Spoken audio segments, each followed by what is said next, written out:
everybody, and welcome back to 372 Pages We'll Never Get Back. I'm Connor Listoka, joined by Mike Nelson, and we're going to be talking bad books yet again today. Mike, what do you think about our current iteration of this journey we're on together? I wish there was like I could do a cartoon head shake with my eye. Picture my eyes coming out of my head. This is bananas. Mm-hmm. I think I was texting with you yesterday. This is like insane. Like, call an ambulance. Insane. Get to these people's houses. They need an intervention immediately. Yeah, they are not right, and this book is the prime evidence. Yes, I agree. My thought was, you know how sort of shitty old hippies are like, man, acid, actually, you're only using 10% of your brain, and it unlocks the full potential of it. I feel like this is sort of like a book that's like that, like it's unfiltered. It's pure, like all the details, all the titles of everybody, all the listing of all the characters when it describes a scene happening is like that. It has ceased to filter any information, and it is just given to you a pure, uncut blast of fantasy novel. It is. If you had to describe it, and I hate even reducing it to this, but Dwight David Thrash meets Jim Tice meets Shadow Moon in the crazy ways. It's like every book we've ever done, like, taken to 11. Like, I think turned up to 11. Someone might have emailed almost an identical quote to that. Okay. And I wrote down at some point in time, I took the note, this is like if Dwight David Thrash wrote the Silmarillion. And because it was just listing characters and their ranks and their lineage and stuff. And then when I did my reread through of my notes, I stopped and looked at that one, and I'm like, that is an insane thing for me to write. Expect everyone listening to this to know exactly what I'm talking about, and nobody else in the entire, like, as if I'm saying, oh, this is like if Mozart were composing this, a pop song by U2 or something that millions of people would understand. I'm making that comparison. The thousands of people who listen to this podcast are the only people on the planet who would know what I'm talking about. And they would be like, oh, yeah, that's exactly what it's like. I even feel that were you to give that quote to Dwight David Thrash, he would be confused by it. I don't know what you're talking about, sir, but I need to get back to band practice. Yeah, it's like if I was to talk about, reference a teacher from my high school, and the couple thousand of alumni would be like, "Oh yeah, it's like if Mr. Shortridge was hanging out with Bill Clinton." They'd be like, I get what you're implying there." But yeah, it just makes me feel like we're onto something special and deeply cracked here. Yeah, this was one where I could not, while I was doing the reading, could not refrain, which I usually try to do, refrain from sending you questions and 13 exclamation points behind sentences I've copied, but I couldn't stop myself. This is nuts. Right. It's fun to sometimes hold back the surprises till we're on air, but sometimes you just have to share them. And I shared stuff with Lauren this time around. One particular passage nearly drove me to tears trying to read it to her out loud. Yeah, it's great. You got to take the journey with us, folks. The book we're talking about is Antigua Part 1. The Land of Fairies, Wizards, and Heroes by Larry Ellis and Denise Brown Ellis. And we're, of course, reading the Kindle version because it's the unexpurgated version. Yeah, that's canon. Do not read the Apocrypha. Mm-hmm. Don't read... I have the hardcover book. It is shockingly different, and we'll talk about that. Good, yeah, because I have the softcover book. I believe those two are also different. So they've sort of Lucased themselves in this... process of redacting things from the canon Kindle version, but I didn't go through it as much this time to sort of see what was in there and what wasn't. So I'll rely on you to provide those comparisons this time around. You've written things that need re-editing, massive editing, right? I hate going back in. I was contracted to write an unproduced screenplay. I've written a lot of unproduced screenplays, like many writers. Sure. But going back in after, because usually you're contracted to do three versions, which is fine. But then sometimes they'll re-up and say, let's do another 3 passes. That's when I'm just like, this is torture. Yeah. So I can't imagine these two going back into this and going like, hey, let's do another edition of this. Right. Hey, no one read it the first time, and the people who did hated it. So let's go in and fix that. It would just be torture. Yeah. And seemingly things at random, because there were times last time where we'd read something and you'd go back and look at the paperback or the hardcover, and it would be gone. And then you'd read something else that was an aside about like a naughty pixie, and you're like, well clearly that's not can't be in here because the pixie's never mentioned again. And you go in and it's just prominently there. So absolutely no rhyme or reason to what they're doing. No. So that was quite a build up to it. Maybe we should get into it. Yeah, we should probably do a little summary of what's happened so far, because last time we were supposed to talk about 3 chapters and we only made it through 2, which was an unprecedented feat in our podcast's lengthy history. But also that was not a short episode. It wasn't like we got to get going, so we're only going to talk about this. We didn't just forget one of us had an appointment and had to tap out. We reached our limits of physical exhaustion. Yes. But so what happened in those 2 chapters was that a dragon burnt down a city. Some knights went to request help from some kings. There are 3 kingdoms in Antigua, and they are going to face off against an evil sorceress, Gwendevier, and her blue dragon, Vorultrar. This is rolling off your tongue now. You're into this. Yeah. I've started editing the Antigua wiki. Eucalyptus, is that going to work for us? That was the Eucalyptus is one of the many centaurs, I believe, yes. and a boy centaur. There's also a girl who fell into a river after escaping from an orphanage and was transported from either England and Britain to Antigua. Right. She was rescued then by some mermaids who there's a mermaid kingdom under the sea there that has good and evil mermaids who have drawn a line down the ocean to divide their kingdoms. Between the good king and his grumpy brother. Yes. Who is not acting the way he was raised by his dear departed father. There's also evil octopuses, whales, sharks with sword noses. 2 characters named Charlie E. Charlie, yes, of course. We've got the Charlie E counter at 2. It's ready to tick right up, though, if there's any more. And I think that by the time this ended, people were just sort of banding together, knowing that they were going to have to go to war with the evil sorceress and her blue dragon, and that's sort of where we left it. Yeah, it's kind of a insane Wizard of Oz, right? Where Eucalyptus et al. Suddenly runs upon someone else, the Scarecrow, and then suddenly runs across the Tin Man. Mm-hmm. And together they go to see Arthur, I think. or maybe like a rolling off the tongue like in Spanish, which I can't do. Arthur. Oh, I can't tongue roll either. I could not speak Spanish. I'd be banished from that. Yeah. It comes out really clunky, and then it sounds horrible. And I spit all over. Well, don't go to Seville and try to order some orange juice to parch your thirst. No, God, I would never go to Seville. Die 2 seconds there.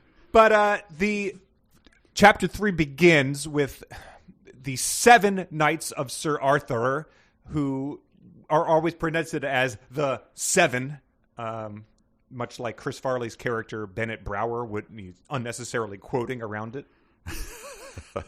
Yes, they are headed off in the woods to try to track down Gwendevier and Princess Trina, who is Arthur's daughter. Every king in this has the same sort of setup. They have their own knights, they have their own round table. All of them has a lovely princess daughter, and Trina is the one who's very brave. I believe she has the special stick, and she's going to accompany the 7 off into the woods on this hunt. Right. So that's where we are. Yes. And they're amazed that she wants to join them. Yeah. A princess? Yes. Is essentially their reaction. Yes. And they also have a reaction to what they're all doing here. Every knight has a personality that's like one facet. They're like like bosses in Mega Man. It's like Woodman, Metal Man. There's like the brave one, the impatient one, and every race seems to follow along that same path. Yes, whether it's every race is like Spice Girls. Right, the funny one, the serious one. And speaking of funny, my first note was that humor is definitely not a strong suit in Antigua, and we'll keep track of it because things. I highlighted this section that said, "Sir Willoughby, how do you destroy a ghost?" the knight Sir Philip asked. "Are you going to become a ghost yourself?" The knight Sir Willoughby said, "No, thank you, Sir Philip. I like the land of the living. I'm not ready to join the land of the dead yet." All of the knights laughed. And I highlighted that because it was it's not really a joke that lands to do that, but the laughter in this section really gets ratcheted up in terms of just being a all-purpose reaction to anything that might occur in this land. That's as smooth as the moment of please clap. Yes, you're right. Please laugh. And we also another thing you're going to keep track of during this thing. It happens right after that laughter. Is just at that moment, Princess Trina walked up to them, and so we're going to track the times things happen suddenly versus times things happen just at that moment. Yeah, I can't time. This is not a Christopher Nolan book here. Time is time is very not really paid attention to, and yet there's many time-stamped things, but they do not fit together as a whole. Yes, I cannot track days or anything like that. And in opposition to, say, a Tolkien, who that was exhausting when he would say, like, the next day, everyone was feeling good, and they marched 20 miles that day. Or, and you're like, did I need to know that? Because he was very concerned about, are you tracking where they are and what time it is? And I remember being just utterly bored by that. He wanted to, like, have an actual laid out time frame of when this was going to occur on his made up calendar. I guess, yeah, you could probably, if there were a real Middle Earth, you could take the, just like people who do the Tour de France after it's over or before it, you could take it yourself, I guess. He wanted to make sure you could just track it. Well, all these suddenlies and just at that moments had me looking up Zeno's paradoxes, which is sort of like, you can never get all the way there because you're always going halfway to the next point. Correct. Just in terms of like all these suddenly and just at that moment, like, or I guess maybe things are always occurring suddenly. I forget what I was done, but my takeaway from that was that Zeno was kind of a dumbass because paradoxes are all bullshit as far as I'm concerned. So I'm putting that out there to everyone. Zeno lovers can stop listening and get out of here. Are there plural paradoxes? Yeah, Paradoxi? There's one about Achilles racing a tortoise or some nonsense, and then there's an arrow, like shooting an arrow. It was like reading the works of an idiot. Oh, wow. Okay. Yeah. Strong words for those of you who are Zeno Paradox fans. Yeah, I'm throwing down the gauntlet. Connor is throwing but the gauntlet's never going to hit the ground because it's only getting halfway there every time. Yeah, that makes a lot of sense. Zeno heads, huh? Yeah. Well, we quickly get to the Great Wizard Thandorfer. My God. Who is the every land in the kingdom? What are we calling it?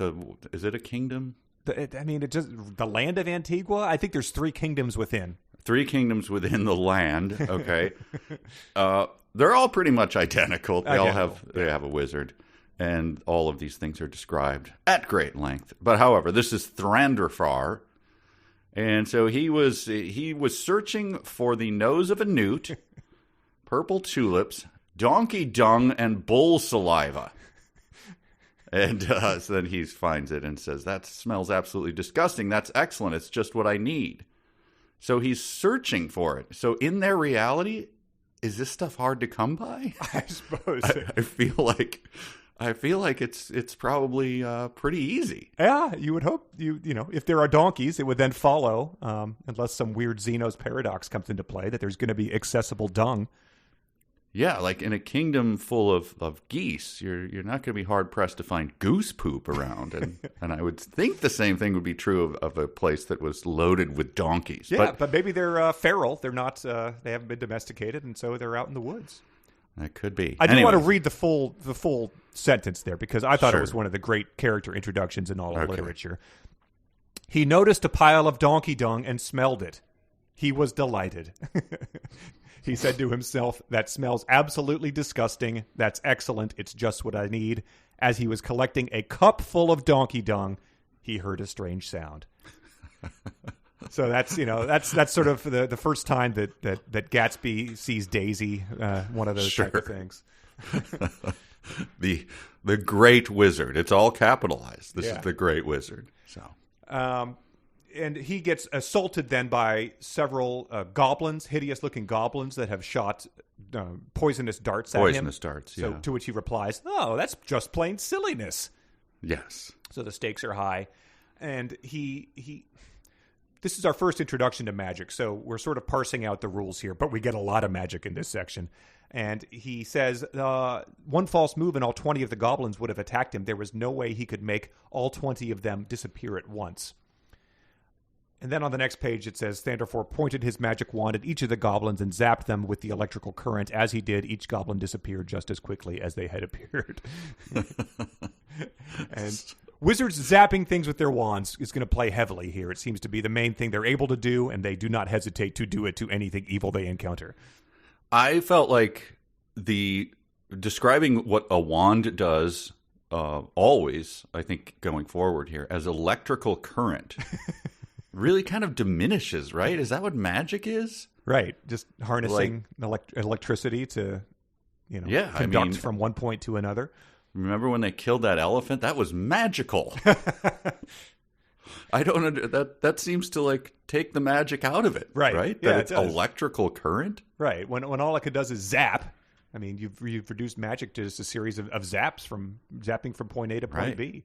It's probably AC then, I assume, alternating current if it's getting those kind of arcs like that. Please don't expose my ignorance about what we're doing here. Is it the weird plugs? Does Antigua need the weird plugs? They have to bring an adapter for. Oh yeah, for sure. Yes, yeah. Okay. Like when I went to England and brought the French version of that. I was like, it's the EU. I thought they all had the same damn thing. Well, everyone laughed at me. You needed your Britain adapter and not your London adapter. Not my London adapter. That's right. But yeah, we get sentences like, this is very much, this is Antigua in a nutshell. Suddenly, an electrical force flowed from the magic wand and zapped the tree. And that's how he frees his magic wand, which was stuck. The magic wand then flies out of his thing and acts on its own to zap the tree's roots with electrical current, it's specified, and that causes him to be released, and he's then able to be free as he zaps the goblins to send them away. Yeah, I was trying to... That must be just something from Lord of the Rings or something, right? Yeah, Getting trapped in a tree. Yeah, I think Harry Potter has it too, and there's a lot of Harry Potter ripoffs coming. There was the Whomping Willow, and I think that grabs people and holds them. Well, it brings us to our first Sonic challenge. Oh, please. And since I got it first, you're up. The night Sir Willoughby yelled, Sir Alistair and Sir Barrington search around... There's no punctuation in this, by the way. Sir Alistair and Sir Barrington search around this area and make sure that there are no more of these atrocious beasts out there. Great. All right, so this is sort of Do you need me to send it to you? No, I've got it right here. Okay. Sir Alistair and Sir Barristan search around this area and make sure there are no more of those atrocious beasts out there. Sir Willoughby, are you okay? I'm just maintaining my distance. I'm on the horse next to you. I have to stand a couple feet away from the mic to do this. I don't want to peak the volume. Oh, okay. A lot of yelling. A lot of yelling. Ferrell character or something. Yes. It is. That's what happens in this, is that everything is Ron Burgundy, and we get some great examples of that later where I do believe they posted the wrong punctuation mark at the end of a sentence, so it makes things very funny. Wow. Yeah, it's incredible. Well, here's one. This is Princess Trina for you. I want your read on how they say this. And she's Thandorfor has He's talking about gathering the donkey dung. He says it's sure to delight everyone in the kingdom. Princess Trina smiled and said, "Wizard, please!" exclamation mark. Oh yes. So how are you? How's your read on that? You did mention you were just watching a Kevin Hart movie, so that might that might color it. There's no doubt about it. Okay, but it says Princess Trina. Yeah. Okay, so I'm holding a stick. It's a special stick. Sure, special. Okay, good. Yeah. All right, here we go. Wizard, please. It's like, is this a joke? Is she tossing this in there to as her own little joke? I don't know. Yeah. So we get a quicksand thing, right? Mm-hmm. A hole in the ground. This is a great line. He dug his boots into the soil so he wouldn't slip as he was pulling. So they're pulling someone out of a hole. Yeah. Sir Ralph. The knight Sir Ralph. He was determined, Sir Ralph. He was determined not to let his friend lose his life because of the evil sorceress Guinevere and her dark magic. Their plan was working. Their plan to pull him out of the hole. It was strategy. Guys, heads together here. I know he's sinking into a hole. Anyone have any ideas? Yeah. Here's us. A Rube Goldberg machine. We could crack one of those up. I don't know. Oh, suddenly Sir Willoughby. How about we pull him out of the hole? Do you think for their plan they had the letter that Eisenhower had written if D-Day failed? Like if their plan failed, they had two letters down to a letter to Sir Ralph's widow. Yes. But I like the natural dialogue that flowed off the tongue as they were doing this. Be careful, princess! Don't get too close to the ground over there. Thunderful yelled. The knight Sir Barrington yelled, "Get back, princess! We'll rescue the knight Sir Ralph." He's like, "Can you just cut a few words out of your yelling back and forth as you let me sit here in this quicksand?" Oh my gosh! So I guess their plan does work, but this happens, I think, 4 or 5 times. People keep pulling the wizard aside. Did you notice that? I didn't. Yeah, it's at least 4 times. The knight Sir Nigel pulled the great wizard Thranduil off to one side. That is literally the 4th time that's happened. Was he like, hey, Thranduil, I know Sir Ralph is drowning in quicksand, but I'm jonesing for some of that donkey dung, man. I swear to God, I'm going to kick half as soon as I... Just half a cup, man. Come on, you got to help me out. It's so hard to find around here. Like, every donkey farmer in the thing has my picture on their wall that if I come around, they're going to shoot me on sight. It's like... I feel like maybe it's supposed to be sort of Shakespearean. I love the asides in Shakespeare, like complete speeches with 2 guys just standing right next to him. Yeah. Pretending not to notice. Did you just say something? It's like 10 minutes of you doing a speech. If this is the last time Shakespeare is mentioned, I'd be quite surprised because I think I've got some Shakespearean comparisons coming up as well. Sweet. The quicksand thing too is it came up last week actually because we were at the top of a scenic view we had climbed up to with some friends. And looking out over the western part of Virginia, and we had it to ourselves for like half an hour, and then very quickly it was interrupted because a large group of people came up, parents and their kids, and there was probably like a 10-year-old who there was a very nice mountain peak off in the distance, and the like a 10 or 12-year-old boy was like just barged up there and was like, "Is that a volcano?" And then he speculated about this to like his friends or his brothers for a while. And then at some point in time, he asked his dad, who was probably older than me, he goes, "Hey, Dad, is that a volcano?" And to reiterate, we are in Virginia. And the dad goes, "I don't know." Oh, wow. To which, I guess, you can't be certain, but inactive for thousands and thousands of years, technically. It's like, really? Come on, man. And on the way down, we were speculating just about how, as 6-year-olds, we just thought that volcanoes and quicksand were going to be playing a much bigger part of our life based on, things that we feared at that age. Yeah, I have not encountered quicksand, despite many, many walks in the woods where there should be, by odds, there should be quicksand everywhere. Quicksand and vines you can pull yourself out with. Yeah, for sure. They do rescue Sir Ralph. He was a little shaken up, but he wasn't hurt badly. Princess Trina asked, "Are you all right, Sir Ralph? Are you injured?" The knight Sir Ralph said, "I am fine, Princess. I am not hurt." So the narrator at times does get ahead of these things. Right. The knight Sir Barrington, I won't make you do it. The knight Sir Barrington smiled and yelled, "Yeah! The knights of King Arthur are here." So he is on point there. Well, all the knights, I guess. Willoughby and Barrington do a lot of yelling, but they all yell. They all yell. It's all, which you should expect as with the amount of exclamation points in this book. Right. Yes. But different for the hardcover again. True. State it clear. Yeah, yes. Maybe that's why the yells were there in case someone ever did redact all the exclamation marks. Yes. Yeah. They get into a discussion about how they want Princess Trina to go back because obviously this is so dangerous. There's goblins and evil trees and quicksand everywhere. She refuses because she's brave. That involves the wizard Thrandarfor, presumably with donkey dung in hand or jar or whatever, climbing onto his magic wand and then flew up into the sky. He flew right over the trees to the castle of King Arthur. The wizard Thrandarfor flew through the clouds, and as he flew down through the trees, he even flipped upside down a few times on his wand. He flew as fast as we could on his magic wand. So very 5-year-old telling you a story type of thing here. What are you picturing the magic wand as now that he climbs on it and flies? I picture him sort of like, perching on it like a bird, like his feet are very close together since it's probably, a foot long wand, but not the size of a ruler. So he's very like precariously perched on it as he's sort of surfing like this. Oh, okay. So you're picturing not astride it, but with both feet sort of. It's not a broom, like, that. Well, I know, but you wouldn't see it once you straddled it. I guess you just sort of poke it in there and fly away.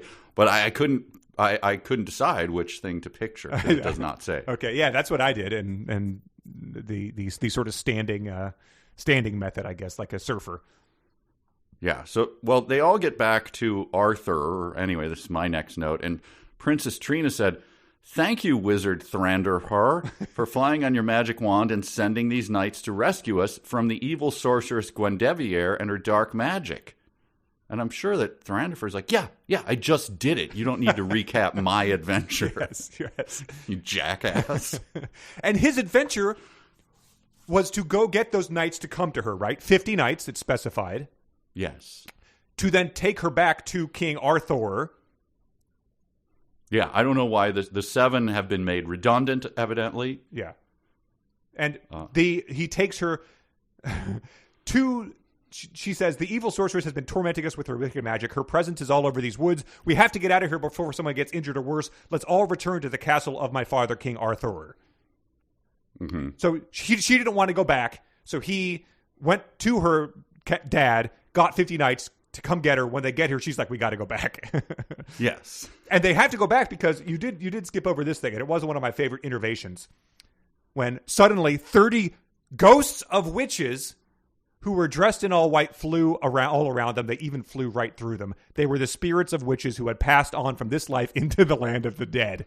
And I tipped my cat because ghost witches is a pretty good innovation, I think. It is. That was another thing. I guess I can picture it. I've seen, they're in the Lord of the Rings, the Ghost Army. Mm-hmm. I just rewatched that. So sort of half rotting, but also sort of skeletal, but they were ghosts. Yeah. So, yeah. Or okay. they're just, they're sort of glowing green and a shitty transparent effect is on them, is on a witch, is what I was picturing, these authors picturing. Yeah. Oh, that was the thing that I left out of my comparison with Dwight David Thrash. It is just like Axe Cop, too. Yeah. And then 30 ghost witches. Yes, exactly. Right. He wrote on his magic wand, and he even flipped upside down a few times on his wand. Yes.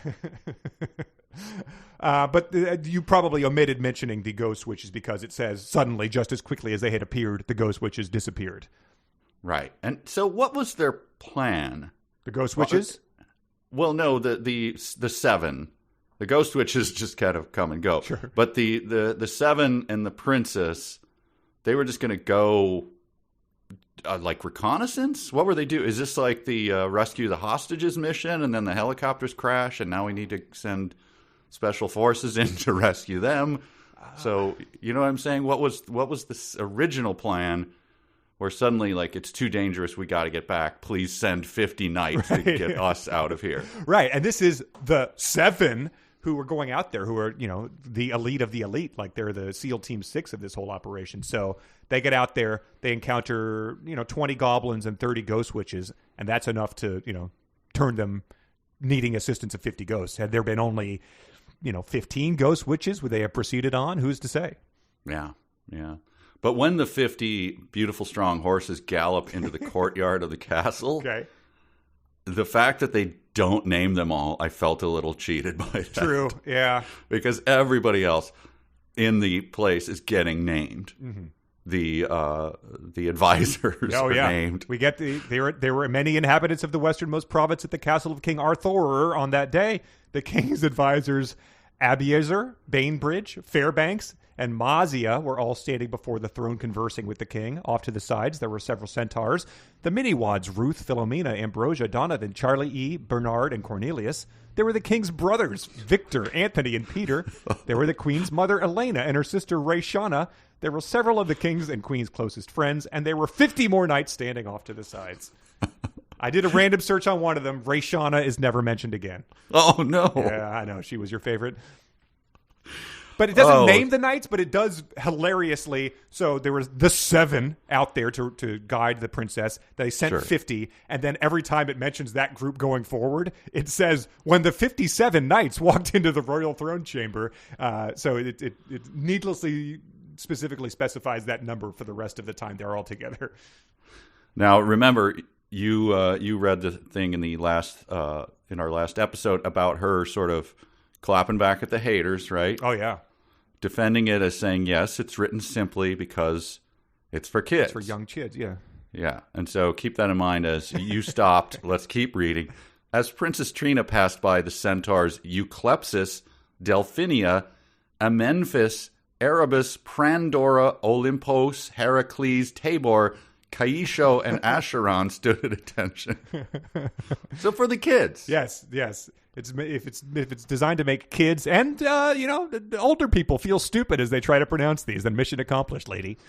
That's insane. Right before that, I don't remember who did this, but someone gets Trina. Is it Trina? Princess Trina kisses someone. Okay. And then says, Thranderfor, I believe. Thranderfor, and he blushes or whatever. Haven't you ever been kissed on the cheek by a damsel before? She asks. I mean, the answer's probably no, right? Yeah. You know.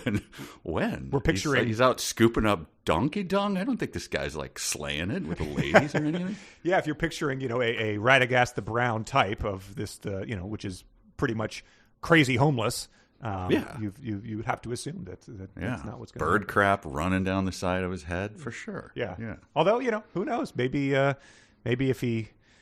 found a lady under the bridge who was jonesing for bull saliva, she might have, what can I do to make that worth your while, Thranderfur?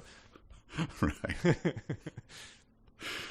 Okay, so where do we go from there? Because my next note is about my confusion over centaurs and unicorns. Okay, yeah, well, that's important. Essentially what King Arthur yells is that if the sorceress Gwendevier thinks she can intimidate us into submission, she is wrong. No one in my kingdom shall ever bow down and serve that evil witch. We shall fight her to the end. But first, we shall continue on with our plans to have the great harvest and fair here in the westernmost kingdom, as we always have. We shall not allow the sorcerers to make us run and hide in our homes like cowards. So there's a lot of sort of it's a theme here. There's some political undercurrents here, and this is sort of a mix of. The mayor from Jaws. Yeah, he's mayor from Jawsing here. Who's, not going to let the 4th of July be shut down. But it's very much, we get a couple more sentences that are like this. That's like, we are not going to let the terrorists win, essentially. If we cancel this event, then, they've already won. And this was, 2007. So I guess that sentiment was, probably rather fresh as they were reading it. And as, it's a book for children, so all the adults should shut up. But I think it's a fairly clear undercurrent here. Yeah, and he's basically saying, like, Martin, you say barracuda, everyone goes, huh? What? Huh? But you yell shark. and that's going to make our entire fair, all the mini wads and all the work they've done will be ruined. So we're keeping this fair open. So the boy's mom in the black veil, comes up and slaps Brody. Sure. But then Brody's like, no, you don't understand. The shark had a nose as sharp as a sword. And she's like, I'm so sorry. If you had just told me that, then that's totally justified. No, who's going to stop that? I mean, right. So the fair will go on, and the crowd, including the mini wads, centaurs, and knights. I would be insulted if you mention the crowd and then I get a kind of and the rest thing going on there. Yeah, it sort of like I'm part of the crowd. Yeah. I'm in it, but they cheer, they love it. Yeah. So there's no dissension on that. Like no one goes, I don't know, if she's going to attack our fair and we're all going to die, like the dragon Voltrar? Yeah, Vorultrar. 3 R's. Is going to start hurling fireballs at us during the fair. Maybe just hold off a couple weeks. Right. But no, everyone cheers. They all love it. Yep. Now, Mini Wad climbs up into the dunk tank and starts insulting people. It's going to be a great time. Yeah. Yes. But yeah, so you get your unicorn thing. Do you want to read the beginning of it? Because I thought it was just an amazing transition, as these books tend to be. No, go ahead, because mine is probably a little later. Okay, so we get 3 sentences to introduce this area, and to me, they all are seemingly unrelated. There was a very small region in the upper part of the westernmost province of the Land of Antigua where the leader of the unicorns lived. The queen centaur was very wise and beautiful. The head centaur of the unicorns had always been part of the Land of Antigua, and she knew of all of its mysteries and prophecies. All right, so leader of the unicorns, queen centaur, head centaur of the unicorns. Only one of those, at least in this is canon, so this is what it is. The head centaur of the unicorns is a proper noun. Yes. The rest of them are just generic. Yeah. Head, centaur, and unicorns are all capitalized, like head of the Holy Roman Empire or something. Yes. So puzzle that out. Well, let me help you puzzle it out, because here's some more information. Okay. The next sentence. Even though she was the head centaur of the unicorns, she wasn't a unicorn. She was a centaur with wings on her back, coming out of her back. She was half horse and half woman. She could gallop on land like a horse or fly through the air like her unicorns could. She didn't have a horn coming out of her forehead like unicorns did. Because, as you recall from 3 sentences earlier, she wasn't a unicorn. So, I mean, just in terms of the 5-year-old describing the story to you, this is where you have to sort of stop them and be like, really? Come on, Kayla, you're not making any sense here. But the top of the head centaur of the unicorns, proper noun, was a beautiful woman with long, beautiful, curly silver hair. Well, it tracks then, because if it was like, just stringy, matted, gross hair that she hadn't washed in a long time, it would probably detract from her overall beautifulness. It goes on, though. The unicorn's leader, I assume this is... My continues. God, yeah. The unicorn's leader had a silver mane coming straight down the middle of her back. Like I said, is that separate from the beautiful curly silver hair? I think I said last time, it's like a mad fold-in. You've got to just take these sentences and get them on top of each other, and maybe that paints a complete picture. Because they do seem to be describing the same thing multiple different ways, and it's sort of pick your own here. I'll take A here, I'll take B here, and then I'll take A again from this third sentence, and then that's one complete paragraph. It does make you wonder, how does the head centaur of the unicorns, is it troublesome to hold on to power when you're not a unicorn? Right. Don't you think that would be a little tough? Yeah, it's a carpetbagger. Yeah. Coming in from out of town and saying, I'm your ruler. Yeah. I don't know. It's tough to hold power. It's like if I was going to try to become the head of the women's studies department at Harvard or something. Right. Okay. The next thing that I liked was the just another innovation, like ghost witches. This is one that I had not encountered before. The eastern part, we very quickly leave the unicorns because obviously that's not important. Hopefully we get back to her. But we go to the eastern part of the Land of Antigua, where it's the land of the fairies and the pixies. Mm-hmm. And it says, all of the fairies and fairiettes had the bodies of women, but also wings coming out of their backs. And that was a multiple exclamation mark moment for me. I'd never encountered fairiettes, never heard of them. Does she go on to describe the difference? She does not. Because I don't think fairiettes get any. I don't think they get any description at all. No. Then we just get 13, 14, and 15-year-old fairies with proper noun names. Yes. The fairy Diana. Yeah, I don't know, and they're all the fairies are based on their proper names, Diana and I guess Prisandra sounds fairly feminine, and Brianna. So those are all typically feminine names. Fairiettes implies that it's a feminine version of fairy, who are again traditionally Tinkerbell type of thing. So I have no idea what the hell's going on there, but it's probably because if you Google fairiettes, there's not a lot there. So an innovation. Yeah. In fact, wow, I'm looking right now. There's a Twitter account who's still posting. They have an anime toast as their avatar, and their most recent tweet is from last year, February 18th. Stop scrolling for a mental health checklist. She provides some nice mental health. Have you had a meal or snack, drank water, taken a screen break? But then the third result for fairiettes, after Yow Boy and the Fairiettes Part 1 by Smidgen of a Pigeon on DeviantArt, is Antigua, the Lands of Fairies, Wizards, and Heroes. So nice. They do have some things that are actual innovations here. Now, then we get into, though, the distinction between fairies, fairiettes, and pixies. Okay. Yep. Because we have a whole...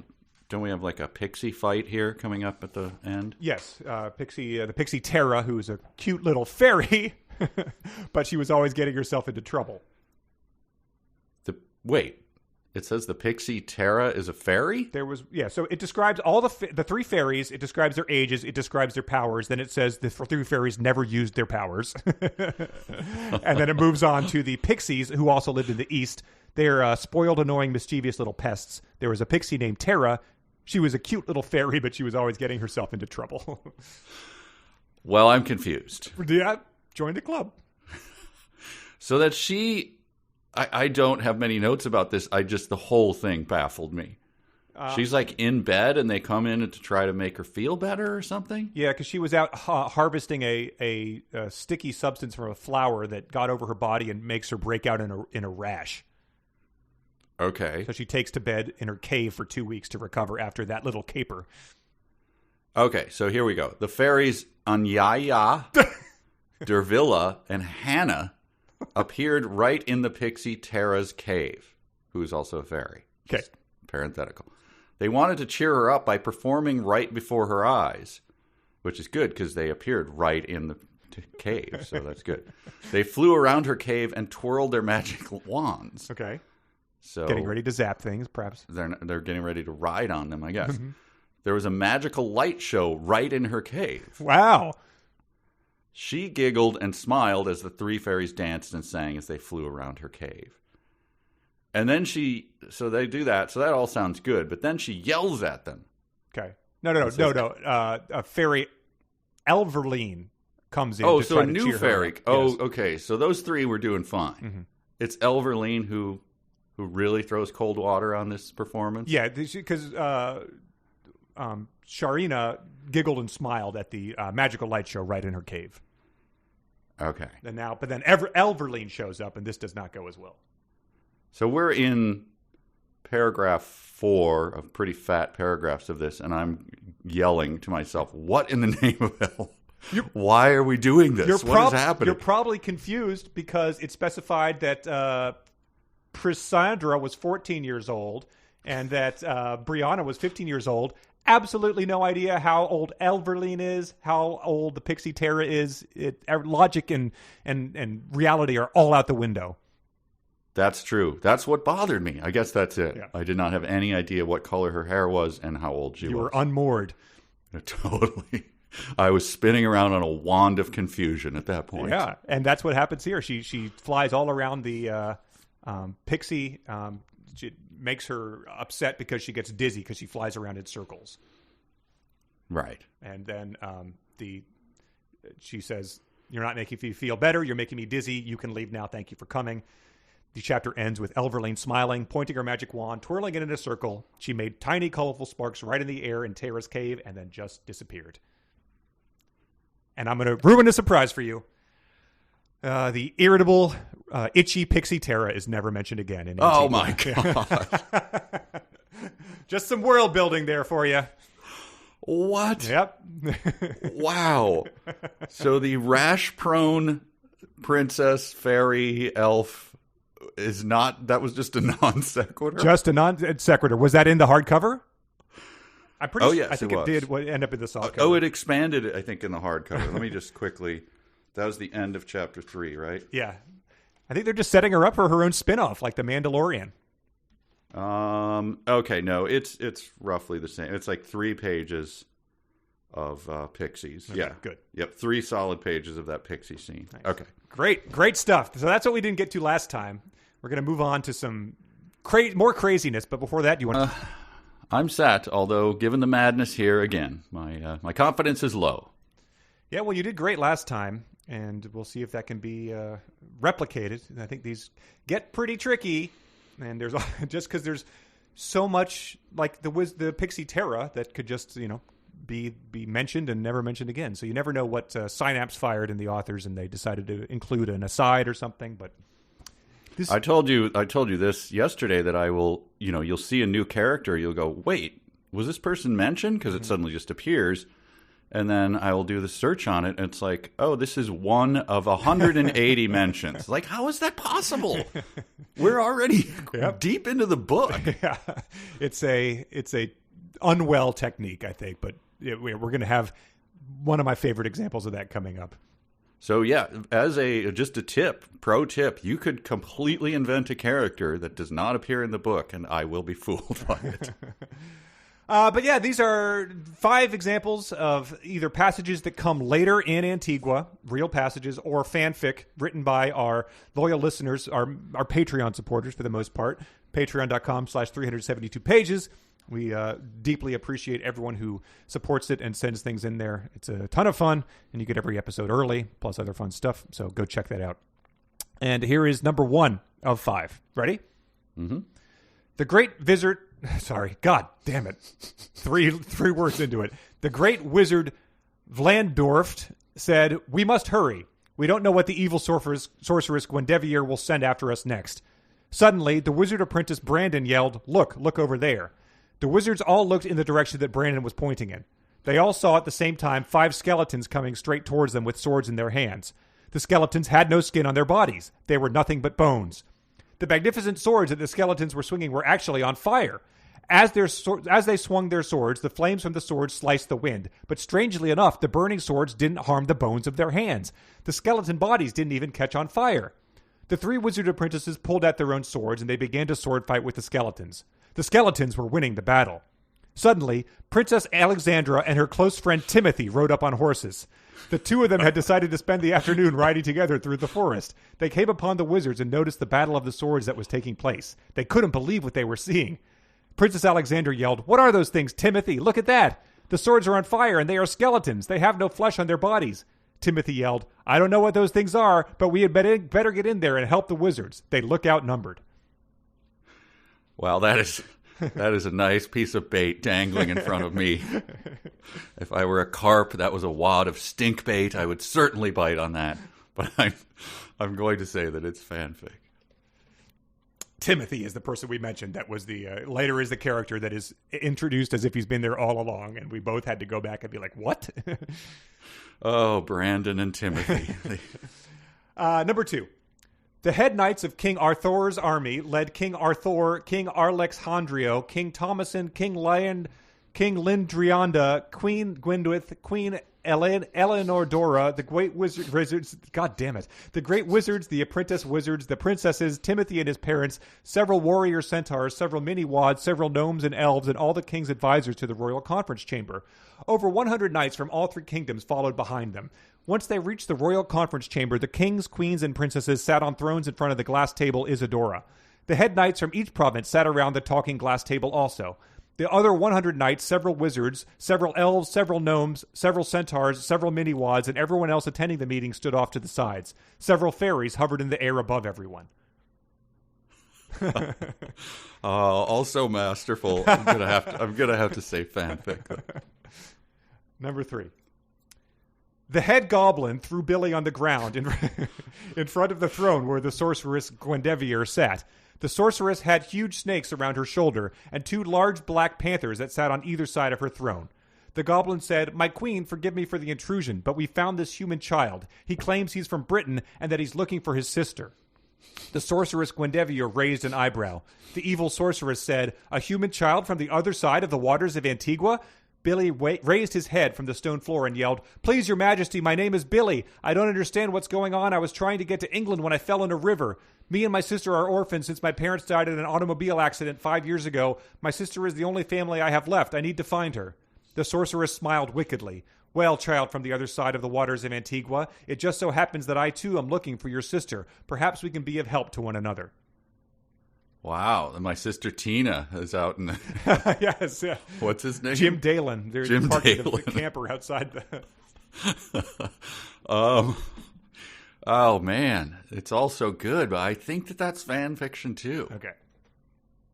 Number 4. The Black Panther Bagheera scoffed. "You don't understand what evil sorceress Guinevere has in mind. You are just a troll, not a dangerous Black Panther." The troll Gandrid grumbled. "You are just an animal, not a troll that can carry weapons. You are not a troll who can fight in an army. Tell me when you can hold a shield and just not growl and snap to defend evil sorceress Guinevere. You defend, we attack. We Black Panthers will be out in front and each kill a king, while you cower behind a shield," said the Black Panther Bagheera. The troll Gandrid whispered, "We will see," with an exclamation mark. What's the name of the panther? Bagheera. Is that like right out of Jungle Book, or? I think Bagheera was that one. Bagheera. Okay. All right. Well, I don't know. Where does that tip it for you? It's hard to say. That information didn't help. I'll say it's real. Okay. And number 5, the final one. Gordle was so happy to see Rebecca that he began to dance around and sing a song. All the monkeys danced in the trees, too. Monkeys? They were jumping around and climbing back and forth between the branches of the trees. After he finished singing and dancing, Gordle caught his breath. He was a little short of breath. He was finding it difficult to breathe. Gordle hadn't exercised that much in years. The dancing about really wore him out. Gordle said, "Come with me, child. I will take you to the 3 kings. First, we must make one stop." Gordle Gorilla climbed down from the tree and led Rebecca towards his home. Rebecca whispered to herself sarcastically, "I'm being led through the land of Antigua by a giant monkey. I must be dreaming." Gordle the gorilla stopped and turned around. He said, "Hey, who are you calling me a monkey? I'm not a monkey. I'm a gorilla." Oh, my God. The out-of-shape gorilla? Oh, I don't know what to make of that. Yeah. Oh, it's painful. I'll say it's real. Wow. Well, I mean, yeah, it speaks to the madness of what we've read these first 5 chapters, that you could even consider that to be real. Let's go. All right. Here's number 1. This is the battle with the skeletons that is interrupted by Timothy. Right. You said fanfic. That was real. Oh, come on. Submitted by Chap.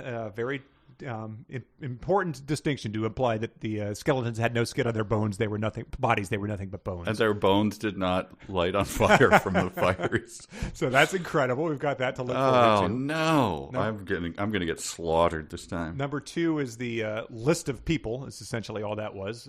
Several wizards, several elves, several gnomes. The talking table. What was it called? Isadora, the talking glass table. which comes up later, yeah.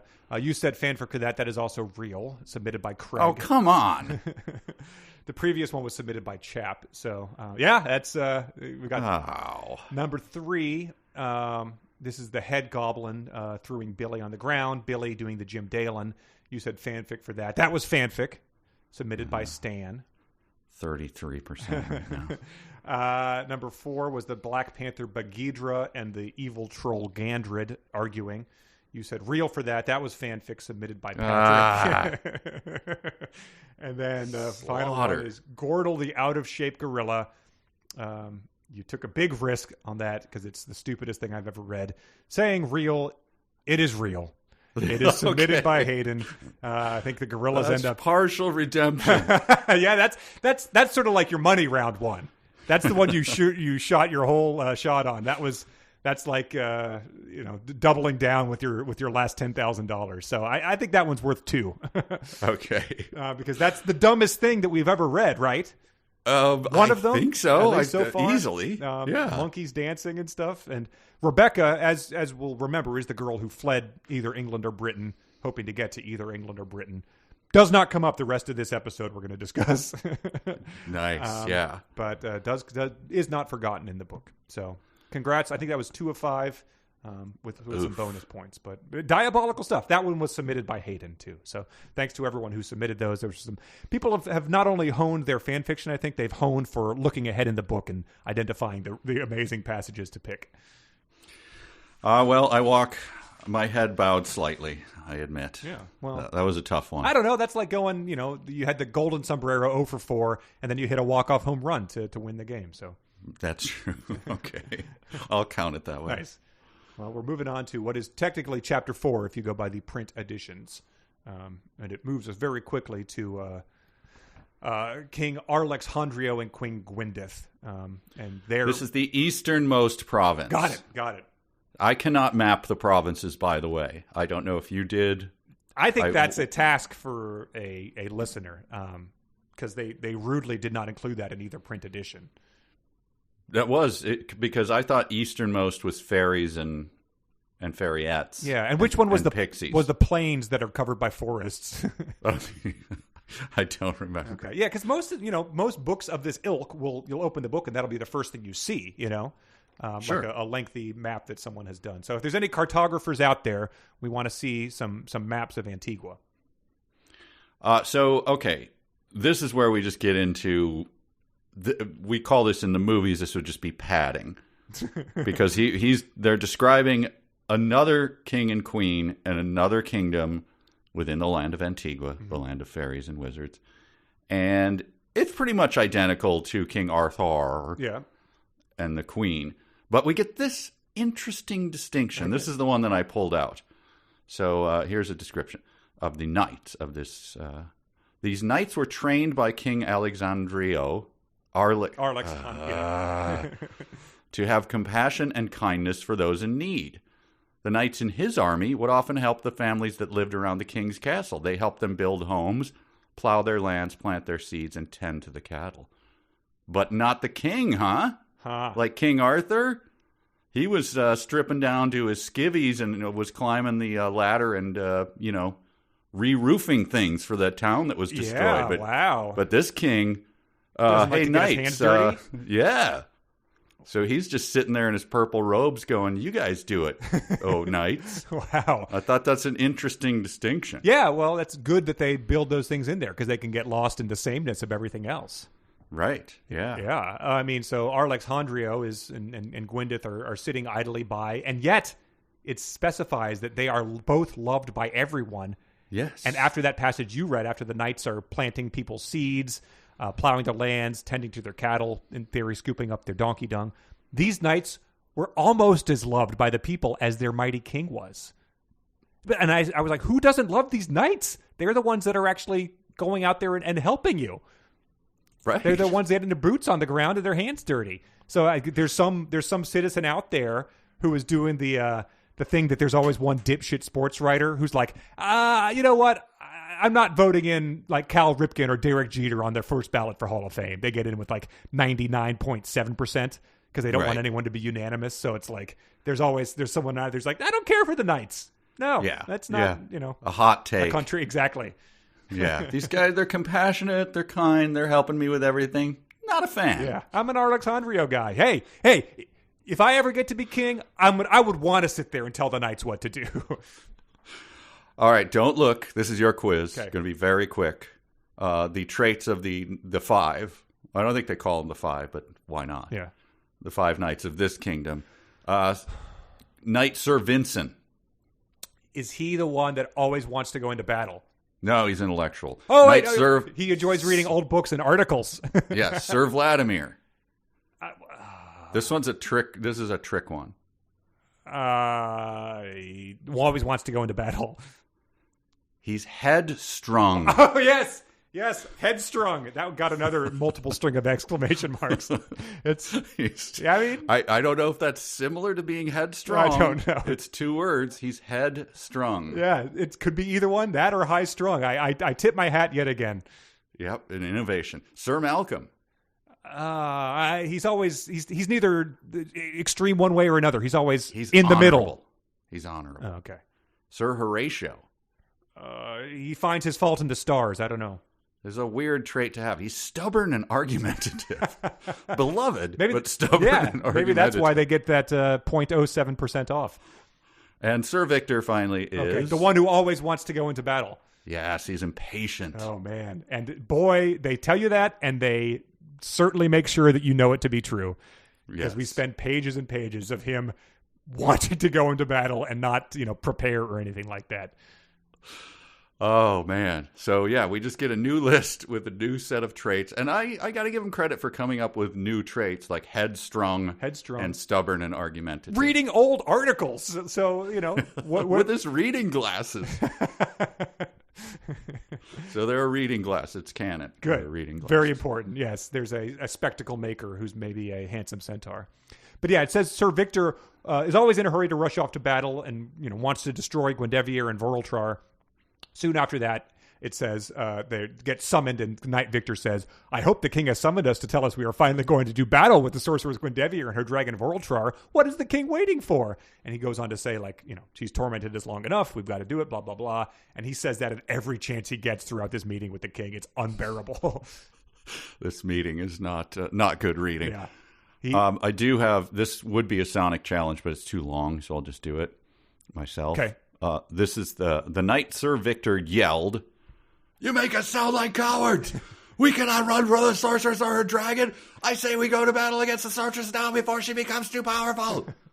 The knight Sir Vincent said, "Sir Victor, the sorceress Guinevere is too powerful. It's already too late for that. I agree with the knight Horatio. You are speaking nonsense." So there we go. Yes. It's you always hear about people like that in the workplace, like bullies who just talk over people. And, that's sort of how he thinks he's going to get his point made here. Yeah. The steamroller, they call him in argumentation, where you don't get to argue your point because the person just keeps yelling over you. Yes. And so that happens 349 times in this book. People yell something. But it's in distinction to people who just say stuff. Mm-hmm. So I love that. Yeah. That one person is just literally puffing up their chest and preparing for a long paragraph of yelling, and then the next person just says something. So it could be that who was the guy that said something?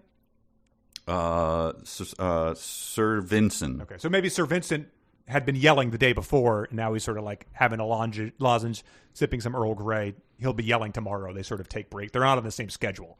Right. A lemon wedge and a little bit of Tabasco in his tea. So, yes, he can only say stuff back to him. So they do a lot of things. And not just Sir Victor yells. The king yells. I mean, I have it right here.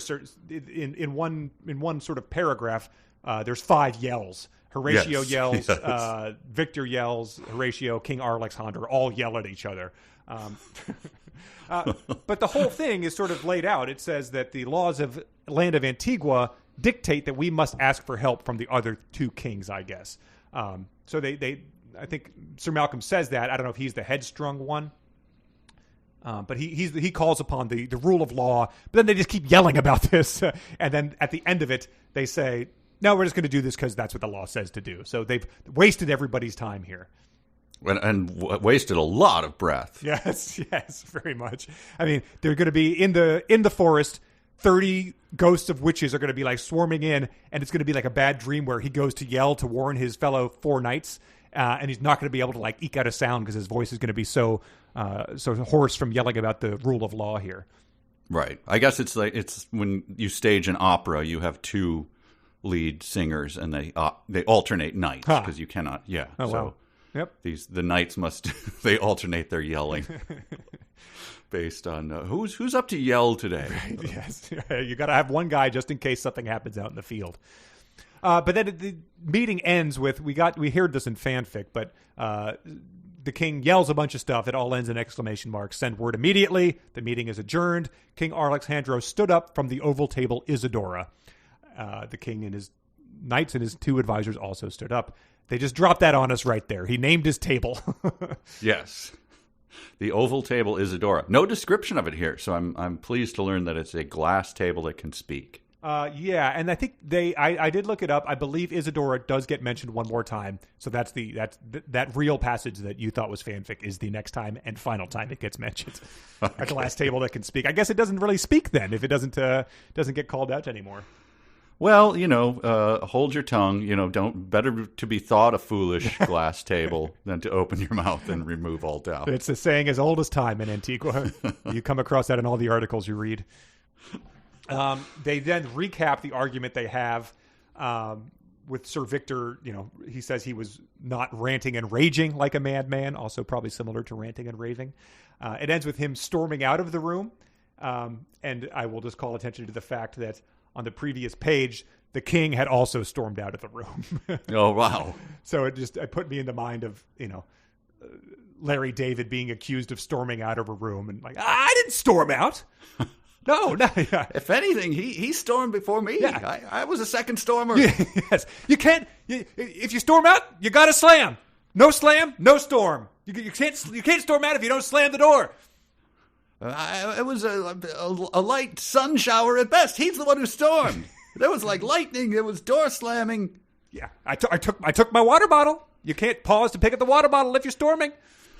Doesn't count as a storm if you pause. And it's always that someone heard. I heard you stormed out of a meeting.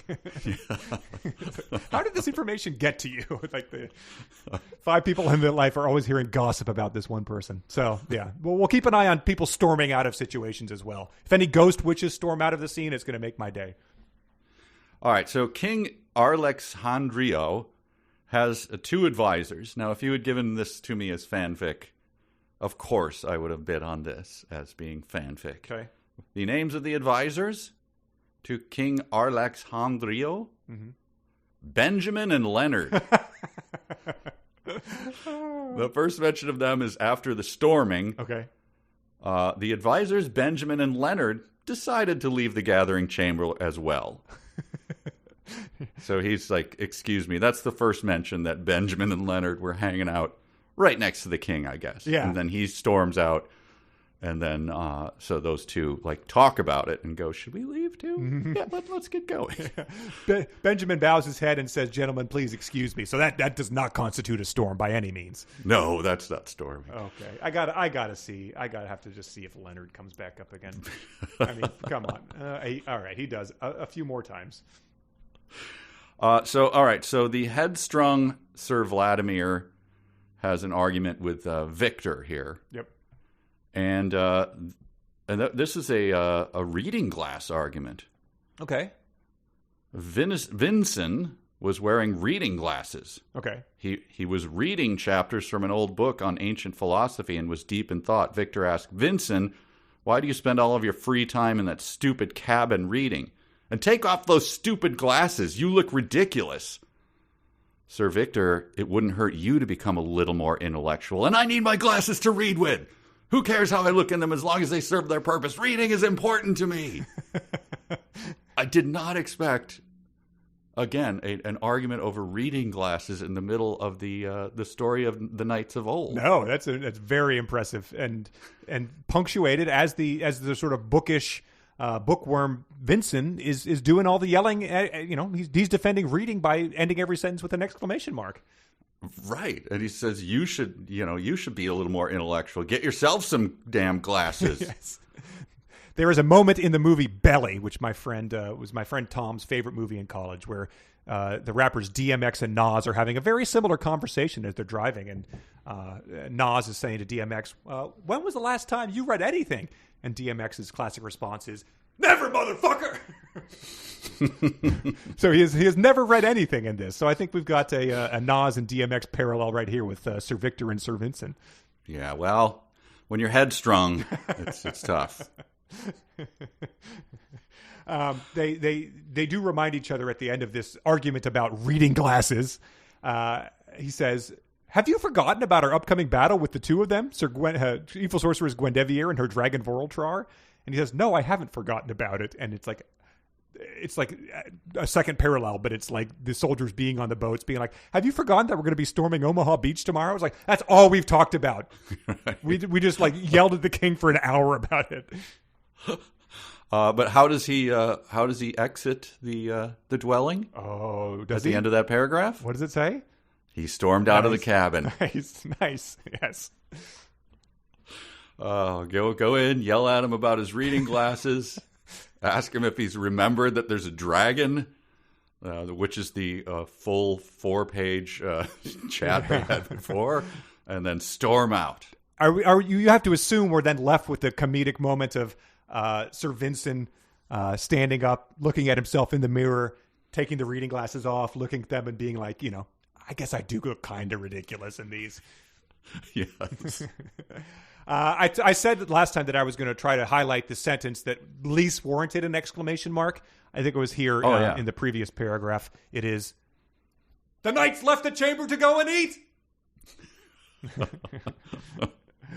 Presumably they storm out of the chamber. I don't know.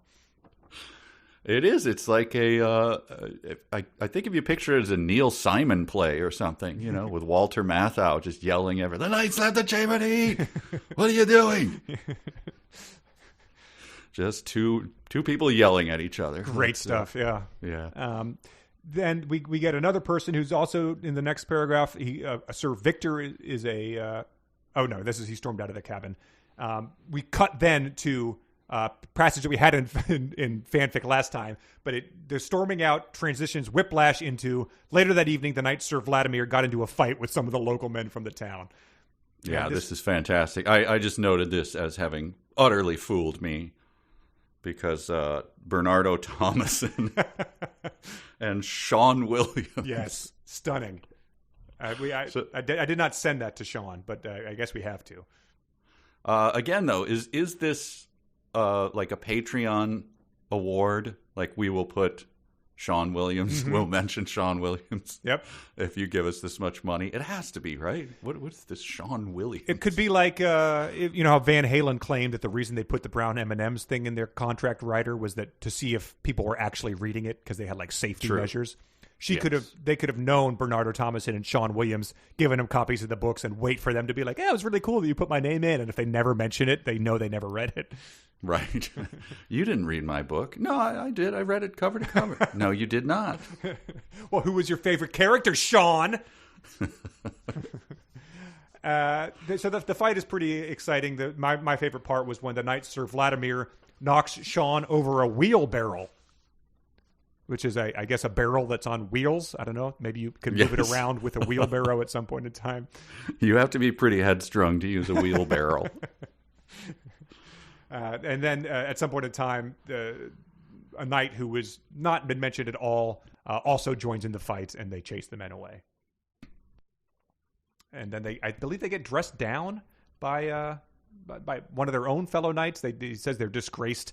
You disgrace yourself, the knights and our king. And then the knight Sir Vladimir, a lot of people start talking this way. He says sarcastically, "We can't all be as honorable as you, Sir Malcolm." Oh, yes. I noted that humor again. Sarcasm comes up. Did you notice with all the wheelbarrows and everything, this may have gotten lost, is that he was pushed, Bernardo, who was a rather large man, pushed the knight Malcolm through a window. Oh, yeah.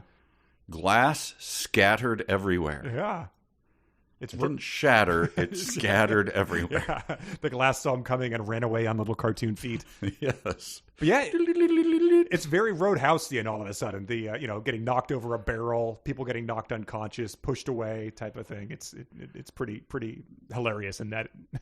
To that, I don't think you'd see this crap from the 7, do you? Yeah, I don't know. The 5 seem a little more. I don't know. I know they're beloved. Don't get me wrong. But this might explain the that percentage of people who don't like him. If they're going around kicking the crap out of Sean Williams and Bernardo Thomason, they're probably throwing Bernardos through windows. Yeah. They're answering that survey with a 1 out of 10 about how satisfied you are with the 5. Right. Then we get to Prince Alexandra, who the king and queen are very proud of their only daughter, and because she can run and jump faster than anyone else in the region. So I wondered, very proud. I guess that's a good thing, but it's it's not quite curing cancer or solving world hunger. So also in that she could shoot a bow and arrow better. I mean, wasn't everyone was trained in that, right? Sure, but, she was good. Yeah, but she was also a little self-centered. Mm-hmm. So how proud were they of her? Yeah, I mean, not extremely, just very. Yeah, seems like you could discipline that out of her. I don't know. I don't want to. It's not my kid, sure. But whatever. But yet we get more sort of political allegory, I thought. She only cared about her own land. She would fight to death to protect it. But she felt it was everyone else's responsibility to protect their own kingdom and not worry about everyone else's regions. So we've got some of this like World War I isolationist politics going on here, which is an interesting thing to rear its head in Antigua. She didn't go full Lindbergh, but she's she's isolationist. But hell no, we won't go. Yeah. So I thought that was interesting, as opposed to the depths we got into Princess Trina, which was she has a special stick. So she's fleshing out this character a little bit more here. Hey, you got to write your way into the story, So that's what she's doing. Sure. We have a new chance to describe a princess. I'm going to go a little bit nuts on this one. I like that, though. I like where they indulge the nuts things. Hopefully we don't get any, princesses rounding up certain types of creatures or anything like that. This is a transition. I can only take, this is canon, so I can only take it as I don't know if it's in the book this way, but it is in my reading. Here's the transition. King Arlix Handrio said, "This is simply magnificent. You have done well, Wizard Vlandorf. Show us more." There were many children and teenagers in Wizard World that were great magicians.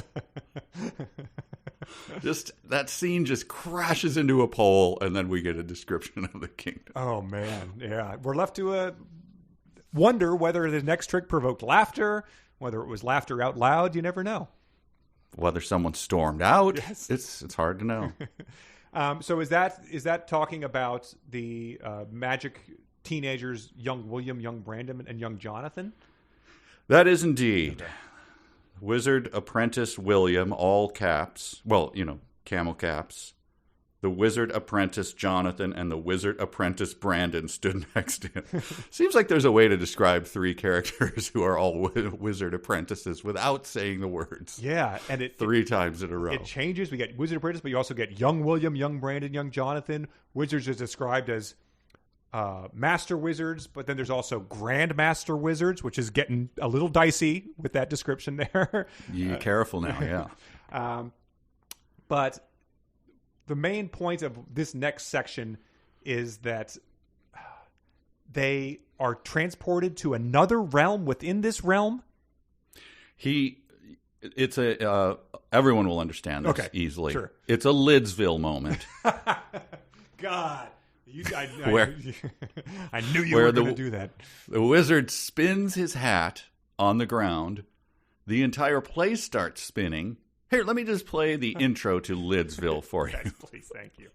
17 minutes later, you would all go, now I understand. But if you have a moment, look up the intro to Lidsville, and it will blow your mind. Yes.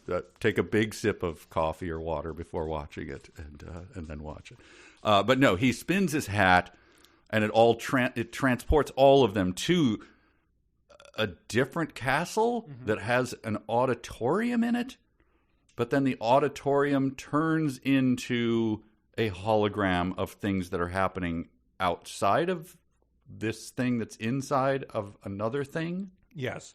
It's like going into the metaverse in Ready Player One and then using that experience to like rewatch old Family Ties episodes. Okay, so it's a chat room within a chat link. Okay, now it's all coming into focus now. Got it.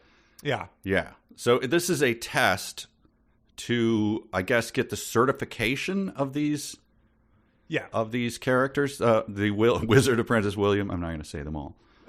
Yes. So they've introduced the Wizard Apprentice, Brandon, William, and whatever. But those are not the people who are on this task. These are other people who are, I don't think they're apprentices, but they're training to get, I think, their Grand Wizard certification. Sorry, Great Wizard. Yeah, thank Sorry, you. yeah. There might be. Careful. They want to become Master Wizards. Grand Master Wizard appears to be the top of the ladder. Then there's Master Wizards. There's also Great Wizards. So who knows what's going on here? But there's just they're trying to become like first class Boy Scouts, and then there's Eagle Scouts on the way at the top of this thing. Wait, okay, so who's taking the test then? Well, here, let me give this to you. The Great Master Wizards, Semyon, Agnessa, Fyodoro, Groshua, and Krill, like the stuff whales eat, are all in this journey. So they're the certification board. Okay. So that's the Great Master Wizards. Vlandorf, who has transported them all here by spinning his hat, is only a Great Wizard. He has 3 apprentices here who are, Brandon, Jonathan, and William. And then I don't have the trainees here and what their title is. But Leonido and Stepan, and then there's one more.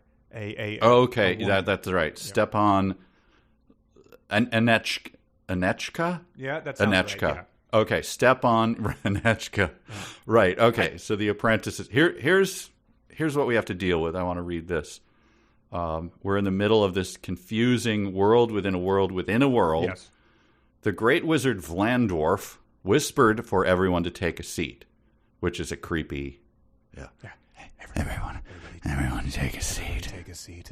There's about to be some stuff that goes down, and you've all been sworn to secrecy here. I'm 15 seats away. What? I'll assume that you said take a seat because I just sort of saw a cascading. I see everyone doing it. Yeah, I'll do it. Okay. Yeah. King Alexandrio, Queen Gwyneth, Princess Alexandra, Timothy, the wizard apprentices, and all the others sat down. The Great Wizard Fyodoro, the Great Wizard Groshua, the Great Wizard Krill, the Great Wizard Agnessa, who was the one female Grandmastered Wizard, and the Great Wizard Semyon sat on their thrones of gold. The Great Wizard Krill yelled, "Let the challenge begin." Amazing. That's a hell of a paragraph it's a lot to process. Digest. Yeah. But the main takeaway for everyone has to be Timothy. Yes. Because he did come up in fanfic, but yeah, we're sprung upon this. They've all been transferred to this land, and that was, I think, his second appearance. The first appearance, though, because I had to go back, this was the one. I did too. This was the one where I was like, wait, what? Yeah, Who's Timothy? Is that the brother that was left in England or Britain? But the first appearance is King Alexandrio held his wife's hand and followed after Vlandorf. Princess Alexandra, Timothy, and the 3 wizard apprentices laughed as they ran ahead of the king and queen. So he's just much like, The Room, where all of a sudden there was a character there that we were, the psychologist Peter, where we're supposed to just act like he's been there all along. Timothy is now here, and like you said, he has hundreds more appearances, right? Yes, I looked it up because I was like, okay. It's usually by the second one you go, okay, now do I have to pay attention to this character? And you do to Timothy. But yeah, he's the best friend. We don't know if they're romantically involved, if they're, he's a stable boy. They've befriended each other like in Princess Bride. We're just, left to puzzle at the enigma.